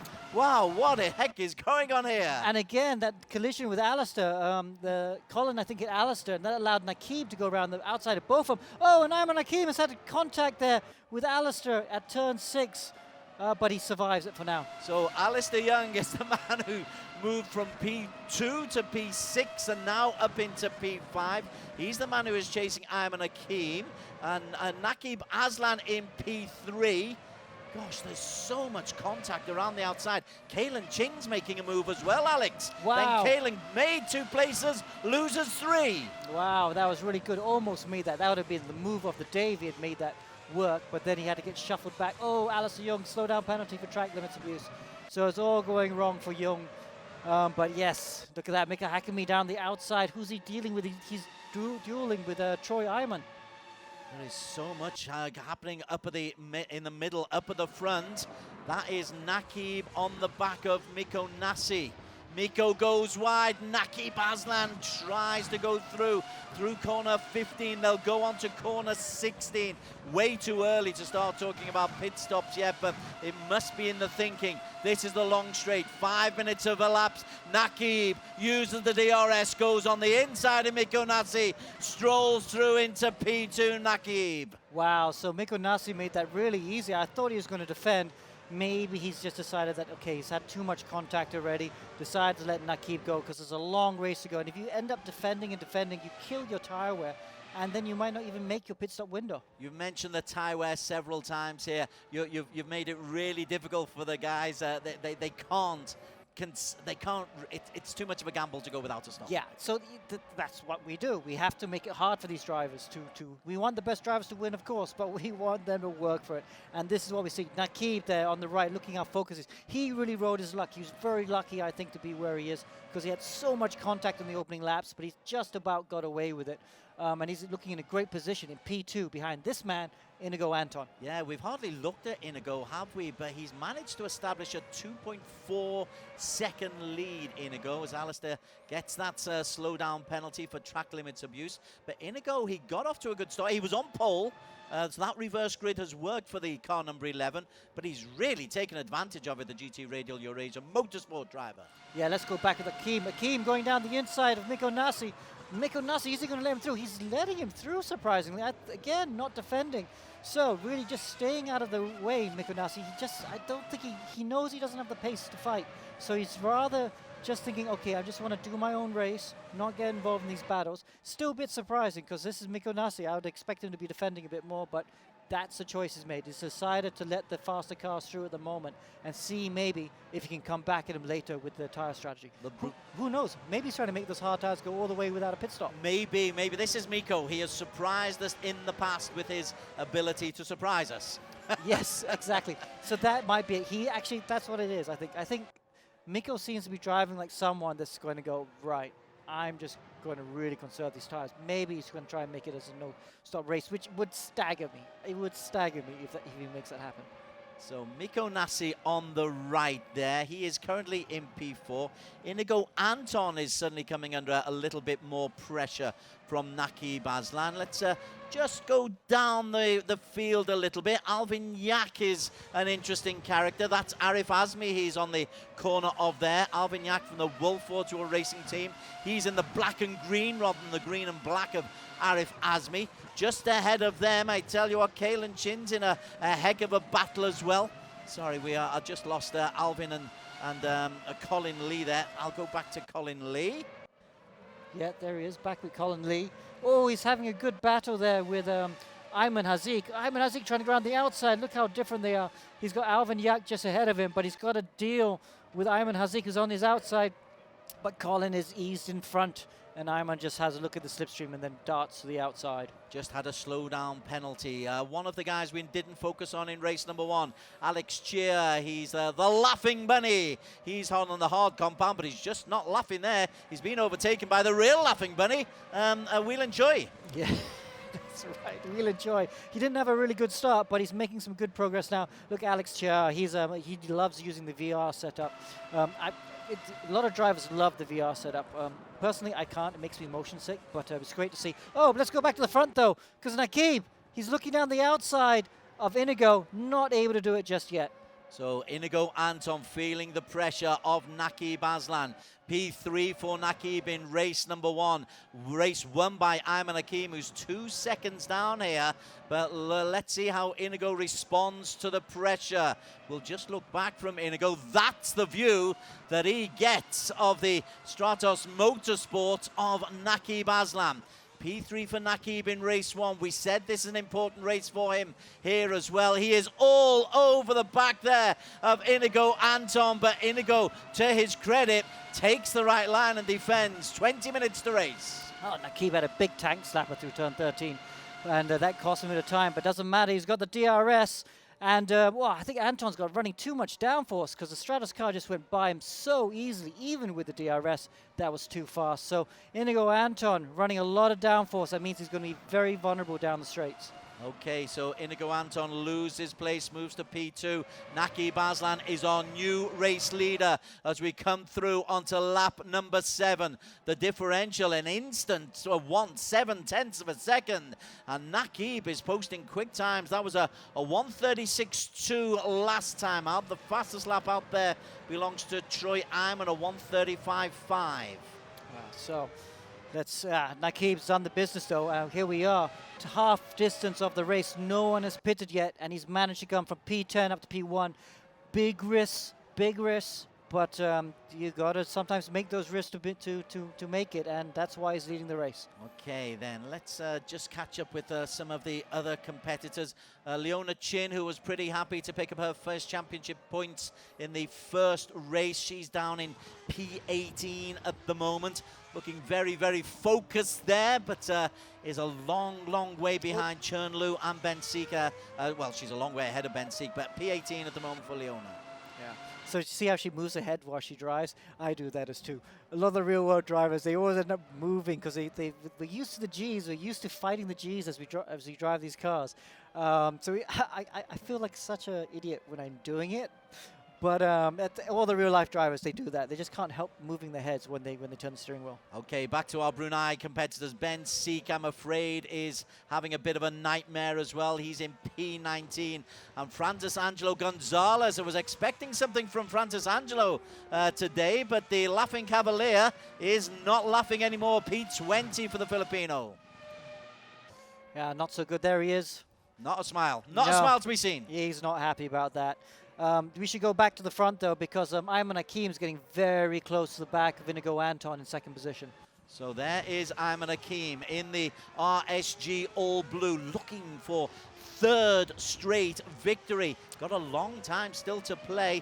Looking at anyone beginning to make a pit stop. It's not going to happen just yet. Nakib has got the lead by nearly 2 seconds. Inigo Anton is feeling the pressure. Inigo in the white in the GT Radial Eurasia vehicle. And Ayman Hakim right behind him. Miko Nasi not too far adrift in P4. Troy Ayman and Mika Hakimi also in there. How are you looking at Inigo? Right side of your screen. Is he looking composed, Alex? He's looking very composed. Takes a slightly strange line out of turn 3 compared to everyone else. I don't think he doesn't look as happy as the others on traction. And actually, he's not braking very late as well. He's losing time under brakes. But this is where we saw earlier on how he was just not quick down the straight. And he's going to be vulnerable again. I think that car's running too much downforce. And yeah, look at that. Ayman's just coming through, and he's going to make this easy work. Inigo Anton in P2. Ayman Hakim goes past him, goes round the outside. Inigo tries to defend, but Ayman Hakim just strolls through. Beautifully done from Ayman Hakim. And the winner of the last 2 races here at Shanghai and at Sepang moves into P2 with just over half the race still to go, Alex. Yeah, I just made a mistake out of the last corner. Just held on to that. And now he's got Inigo Anton all over the back of him as they go through turn 1. So Inigo, then Inigo loses it. Oh, little shake of the head from Inigo Anton. He loses so much time. He will drop down to P7, P8, P9. It just is not Inigo Anton's moment. It's so painful as a driver when that happens. Everything just it seems like you're there forever. And even though it's only a couple seconds, it feels like hours you're there going, oh, trying to get back on track. And now he's got to deal with dirt on the tires. Look, he's struggling with oversteer. Colin Lee goes past him. Oh, disaster, disaster. And we were right on board to see it. Sorry, Inigo, old chap. Up at the front, Nakib Aslan leads. Daniel Reynoy, slow down penalty for track limits abuse. The veteran is finding it tough at the moment. Not so tough for Nakib Aslan. The lead for Nakib, nearly 4 seconds. Well, but we saw how quick Ayman was in race 1 today. I think he can close that gap. Nakib's not home and done yet because the RSG cars are super fast today, and Ayman's going to be coming at Nakib for sure. Down the long straight, that is the look back view for Nakib. He is not looking back. All he's doing is looking forward as he comes into corner number 14 and 15. Just has to negotiate it right, the differential. You're quite right, that long straight, Alex. Hakim took nearly 2/10 of a second off the race leader, Nakib. Oh, I think someone's coming to the pits. Right, it's Ayman Hakim. Yes, Ayman into the pits. First one to blink. First one to blink. He's got the hard tire. Let's see what tires he puts on.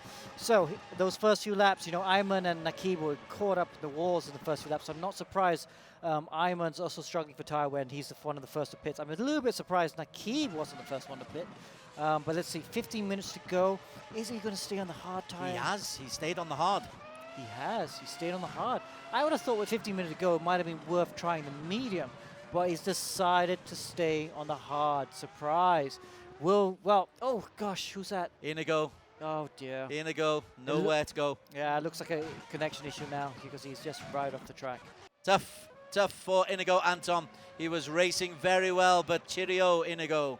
as Nakib says cheerio to the rest of the pack. 6 seconds clear. Mikko Nassi it is, who is currently in P2, with Troy Iman just behind Mikko Nassi. There's a familiar tale for today as Ben Seek gets a stop-and-go penalty. But Troy Iman, tell you what, this kid is growing in front of our eyes, Alex Young. Yes, he has. He's improved so much. I mean, he's going to overtake Mikko Nassi. I wouldn't have said that would have been possible earlier in the year.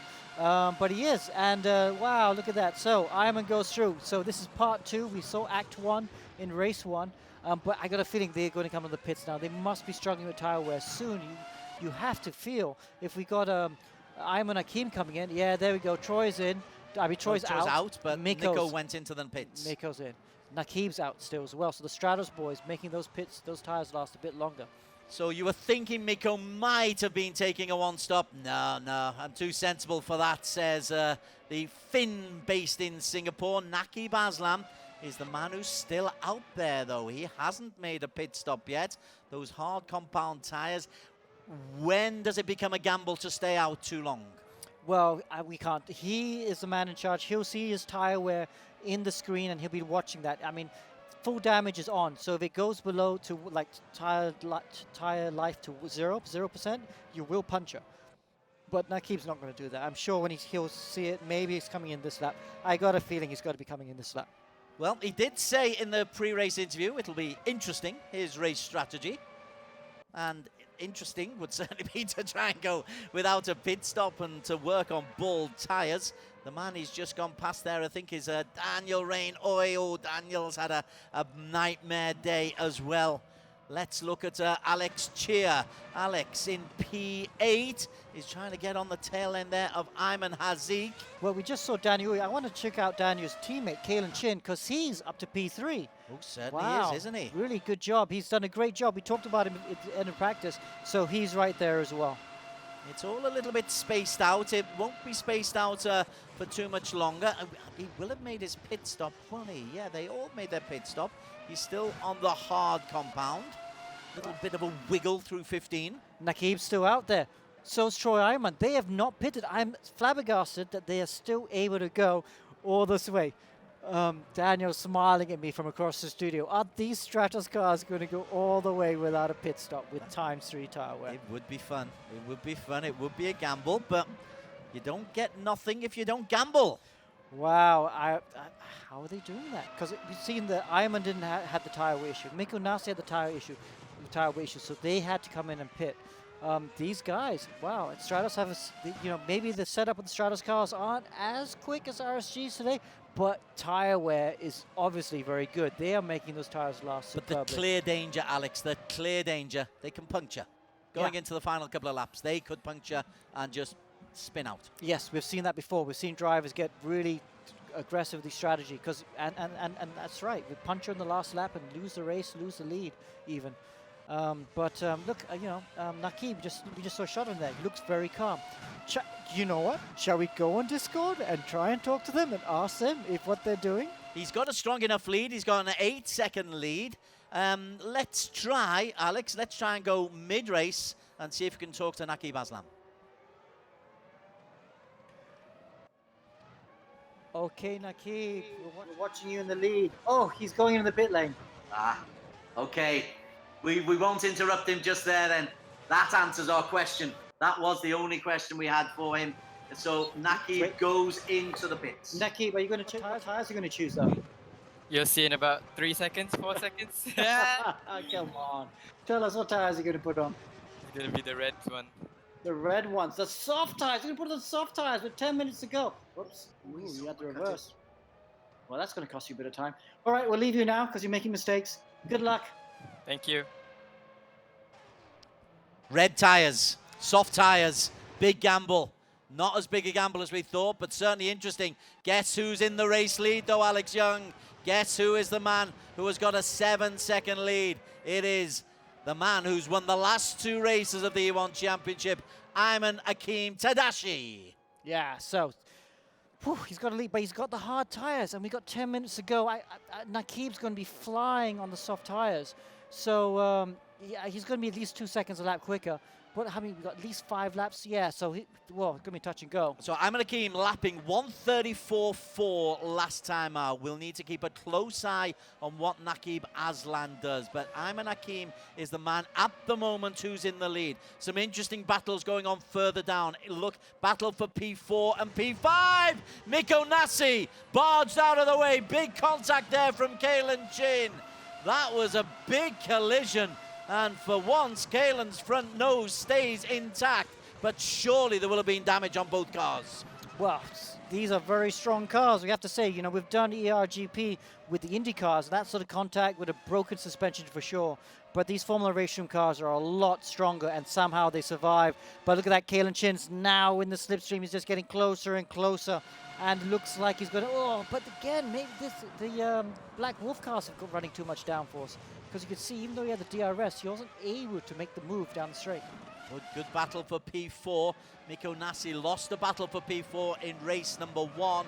Trying to hold on 8.5 minutes to race. Ayman Hakim leads from Naqib Aslan. Naqib's out lap time of 1:53. We discard that one. His next lap time is going to be the important one. Ayman Hakim is still lapping at 1:34.8. So pretty consistent for Ayman Hakim in the high 1:34s. Naqib's next lap time is going to be so important. Mika Hakimi, Team RSG. Team RSG 1 and 2 in race 1, 1 and 3 here, Alex, in race 2. And Kalen Chin, he's made it through. He's managed to make it through into P4. P4. Yeah, Kalen Chin leads Miko Nasi. He tried to barge him off, it didn't work. He did a more serene overtake maneuver. So Miko maybe just being very, very cautious today. Yeah. So, but I think Ayman might have made a mistake on that last lap because it's gone from 9 seconds and now it's down to 4 seconds. So Naqib is definitely closing the gap to the race leader. So Kalen Chin and Miko Nasi, that's the battle for P4. Let's just look back. That is the view of Miko Nasi, and he's disappearing actually. Kalen Chin has established a 1 second lead over Miko Nasi, and Miko isn't as quick maybe as we thought he might be. Both of those, Miko's on the hard compound tyre, Kalen on the medium compound tyre. That will explain a lot. Yeah, he did say that, didn't he, at the end of practice, that he was going to go hard in mediums, and that's worked out really well for him. 4th position, he's going to be super happy with that. And you know what? Maybe he can close down the gap to Mika Hakimi. There he is. He's in shot. He's got the DRS, and Kalen is going to be hunting down Mika. Up at the front, I can tell you, Ayman Hakim, he is leading, but what was once a 7-second lead, 9-second lead, in fact, is down to under 3. I have you in my sights, my friend, says Naqib Aslan. Yeah, so, okay. Looks like he's on course. He's going to be up to him in another 2 laps. I think there's going to be about 4 more laps to go, and I think by lap 3, he should be all over. Maybe with 1 more lap to go, maybe he should be right all over the back of him. Hard compound of Ayman Hakim. Let's see if Naqib has got him in his sights. Yep, there he is. Ayman is in the distance, but 2.5 seconds away. Last lap was a 32.9 for Naqib Aslan. He was 1.8 seconds clear of Ayman Hakim. So if he's making up 2 seconds a lap, which is exactly what you said, Alex Young, he will take this relatively comfortably. Yeah, I think so. We just saw Ayman make a mistake a lap ago. So, Naqib's pushing like heck right now, and he could make that same mistake too. P3, Kalen Chin has got ahead of Mika Hakimi. Mika tries to maneuver his way through, but Kalen Chin has worked his way through. We spoke to him in practice before race 2, Alex. We realized that this was a really important race for him. Looks like there's a potential 16 points for Kalen Chin as Mika is trailing him by half a second with 5 minutes still to go. Yeah, wow, really good job by Kalen Chin. What a recovery drive. He started right at the back. He did I think actually the hard to medium tire compound was a good strategy for sure.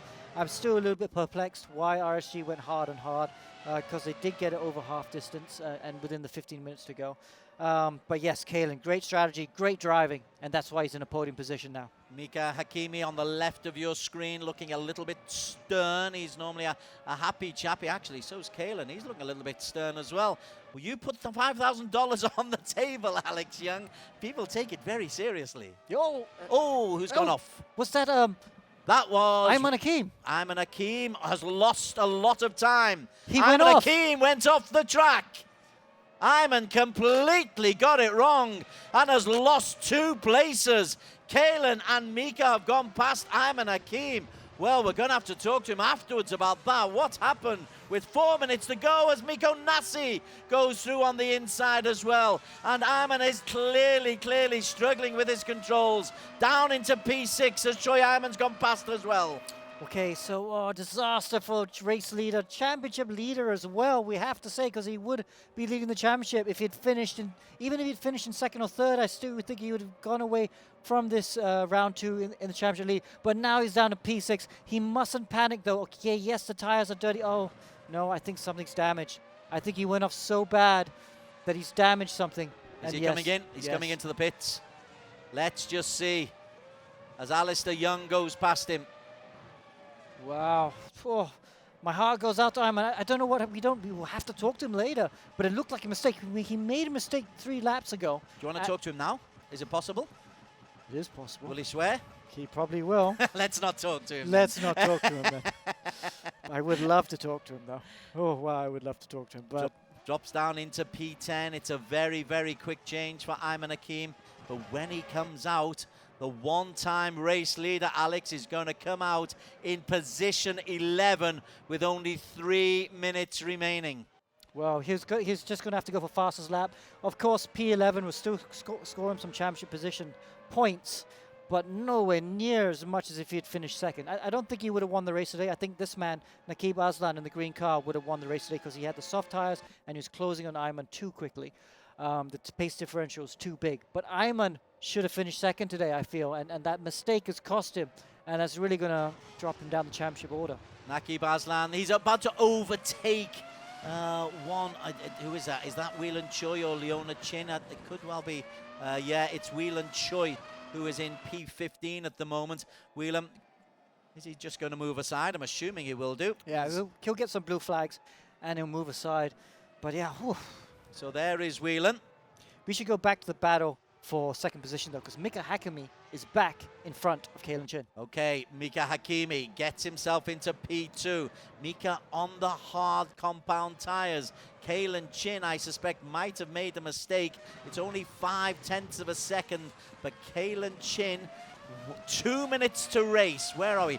Yeah. 2 more laps. This plus 1 more lap. So Kalen was in front of Mika, and I don't know where he lost position. Maybe he got caught up with with Ayman coming back on the track, but he's lost the position back to Mika again. So Kalen has got the medium tire, which is a faster tire than what Hakimi is on, because Hakimi is on the hard tire. However, now he's been on those tires a lot longer. Maybe those mediums are starting to lose some bite, and now the hard tires are tired to be on. Anyway, I think this battle is going to go right to the checkered line. Oh, both cars get a bit sideways through turn 10.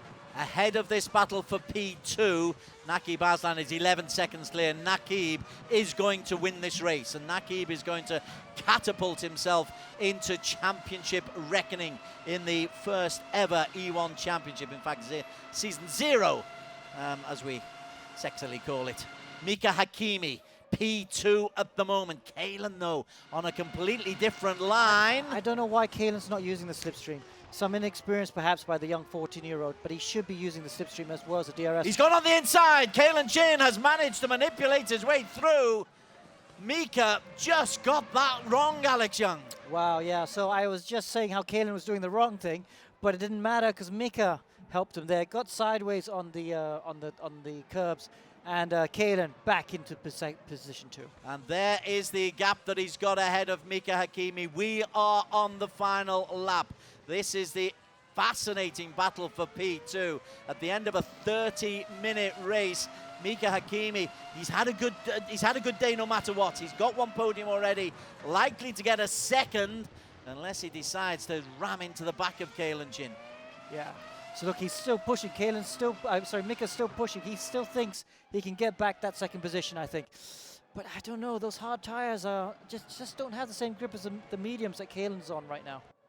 So Naki Baslan has the lead. We will just break away from this just for a moment because Naki Baslan, Alex, is just waltzing away. He's got 2 long straights to go now. This is going to be a maximum 20. He's got a problem. He's got an issue. What's gone wrong? Oh no, he's got a puncture. He's got a puncture. The soft tire might not have been the tire to go through. He's got a puncture on the last lap of the race. And Mika Hakimi is closing in, and so is Kalen Chin. And Miko Nasi has come through into P3. So there's Hakimi. Hakimi closes in on Naki Baslan. We are down to the final straight. Naki Baslan is desperately holding on. And despite a puncture, Naki Baslan will take P1 from Mika Hakimi. Ahead of Miko Nasi and Kalen Chin. He hobbles in P4 ahead of Troy Iman. But puncture or not, Aslan has somehow hobbled over the line. Oh, wow. Great reaction. What drama, what drama. How did Aslan hang on to that? He was confident with the soft tires and it punctured with half a lap to go. Be still thy beating heart. Okay, let's talk to Nakeem on Discord. We have to talk to, I gotta talk to this boy. Nakeem Aslan. What was that? What happened on the last lap? Please give me a moment. Oh my god. What happened? Did you just had a puncture or what?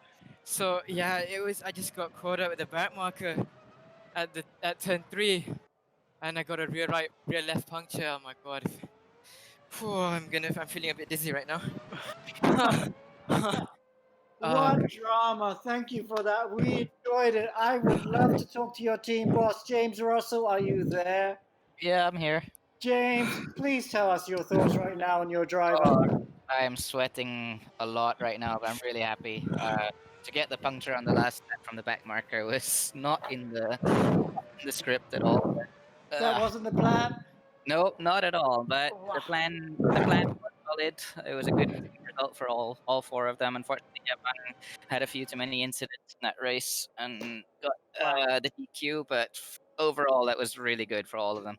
Well done, mate. Confirmation of the result. He promised that it'd be interesting. He didn't tell us a fib. He told us the truth. That was interesting. He got the fastest lap as well. Mika just couldn't get close. Poor old Mika Hakimi, forever the bridesmaid in E1 Championship. Miko Nasi out of nowhere past Kalen Chin. Troy Iman, good day at the office for him. Alistair, your boy, picks up P6 ahead of Arif Azmi. And Yak, that's a great result for Alvin Yak. His best performance of the season. Ayman Hakim manages to get some points in P9. And Mr. Lee down in 10. Oh, fantastic. Hey, this is E1 Championship. This is why esports is actually pretty good, even to old fogies like me. Well, that's why we love it, you know. Motor racing is exciting. People forget that because real life motor racing can be very boring. But in esports, it's amazing. We've got great drivers, great teams, great action all the way through. Terrific stuff. Naki Baslan will pick up the points. He'll also pick up the bonus of the fastest lap. He'll also have a heart attack, as we saw. Exactly that. Let's see if we can calm things down to go back to Mr. Cool Dude himself, Dan Woodruff. Well, what a race 2. Just when we thought it couldn't get any better after race 1, it does. We have equal parts of action, overtaking, crashing, and strategy coming into play. We're going to have the race 2 highlights coming up to you right after the short break. We'll see you in a bit.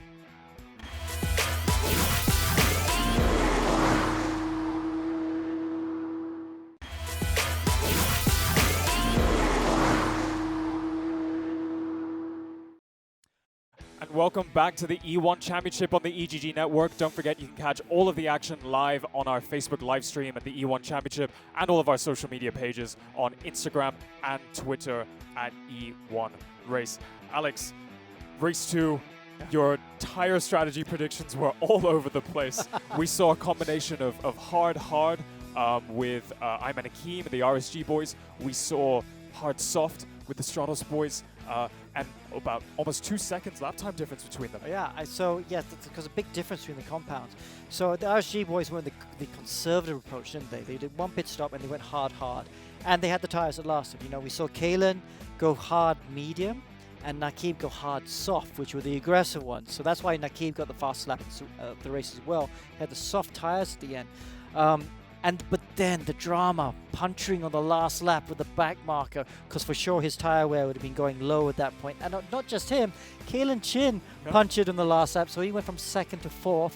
But Nakib was really lucky, just managed to hold on the win from Miko Hakimi. And this is what we keep talking about. We keep talking about that tire strategy. You know, it's not just theory, it really does come into play. These drivers have an entire team behind them with engineers. You heard from James Russell of Stratos Motorsports talking about the strategy. They really put all that technicality and thought behind it. But one driver I really want to focus on there is Ayman Hakim, because he was up very strong at the front, and then we didn't see what quite happened to Ayman. Ayman, what happened there? We didn't quite catch it on camera, but it looked like you went off. Yeah. So I was trying to lap back marker at the time. So he kind of opened the door for me, and all of a sudden he just closed it, and he taps my rear, and that's it. It's a puncture for mine. Oh no! That's such a shame. So unlucky. And we saw you come in after that, and you went in for the softs. Originally, your strategy was hard, but then you went for the softs. What was the rationale there? I mean, just like 2 more laps to go for sure. I just, just try to get a fastest lap.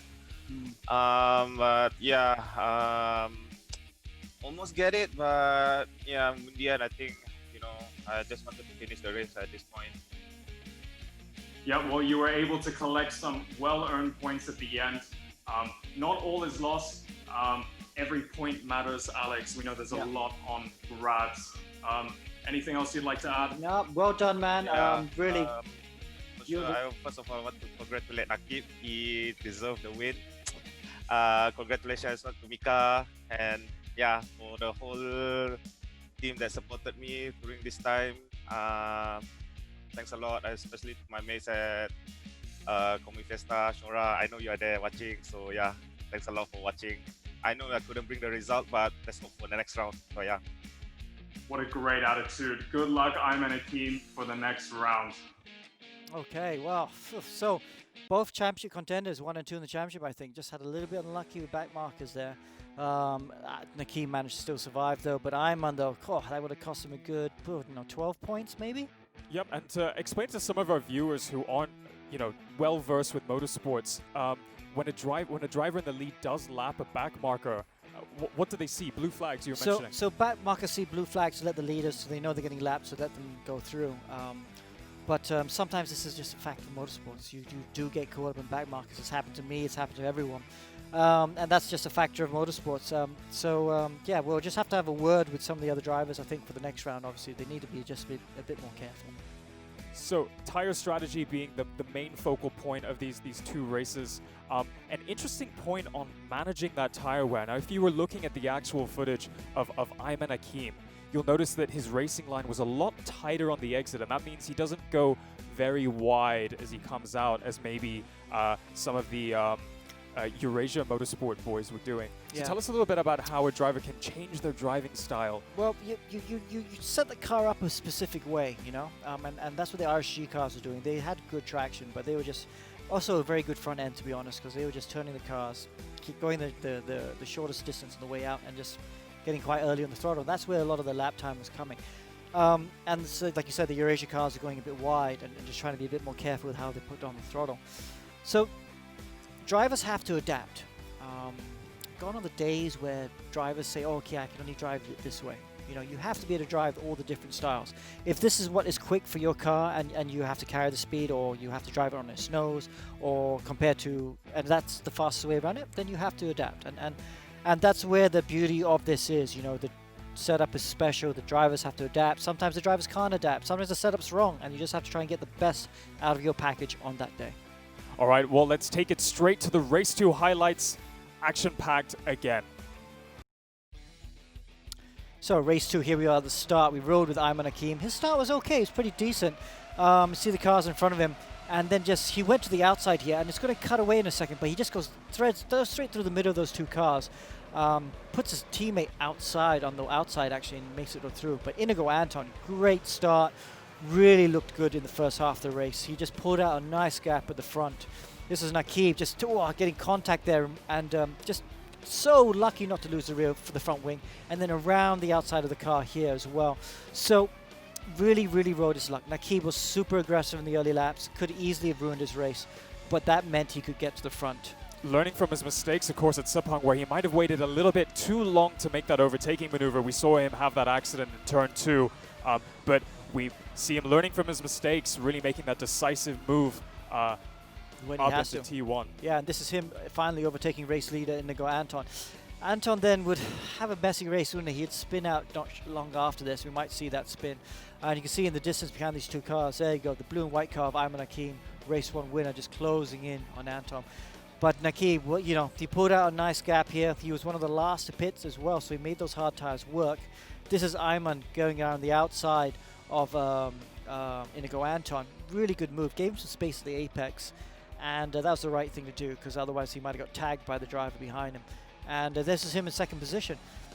So looking quite good. Oh, has a moment on the exit there, and then this is the spin. Oh, just felt for Anton, because he was really driving well up to that point. Then this big battle between Mikko Nassi and Troy Ayman again, back and forth.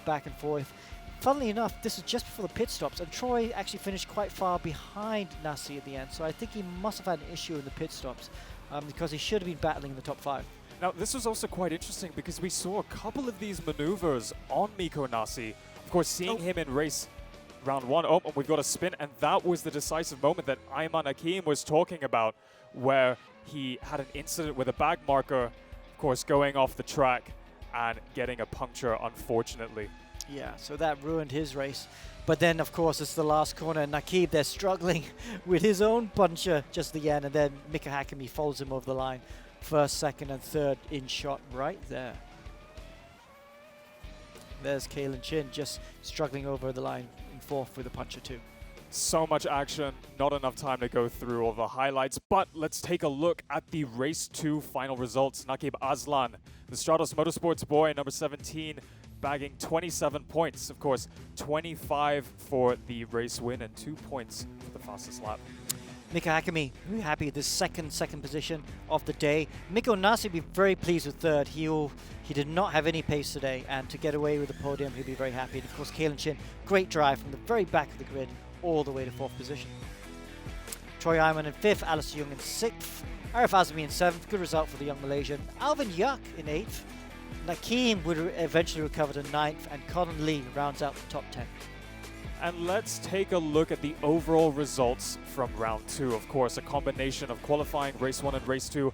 Nakib Aslan walking away with 47 points, 7 points clear of his fellow Malaysian Mika Hakimi.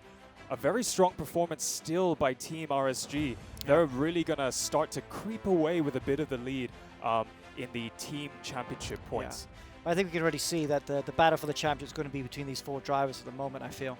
Further back down, you can see Joaquin Garrido in 12th position. He was a bit quiet today, and some of the ERGP drivers, Leona Chin with her first points today, Whelan Choi also getting some points, and Chern Lu also getting the 1 point there in 18th position. All right, well, lots of action up and down the field in race 1 and race 2. We're just going to take a very quick break before we come back to a quick highlight reel of round 2. See you in a bit.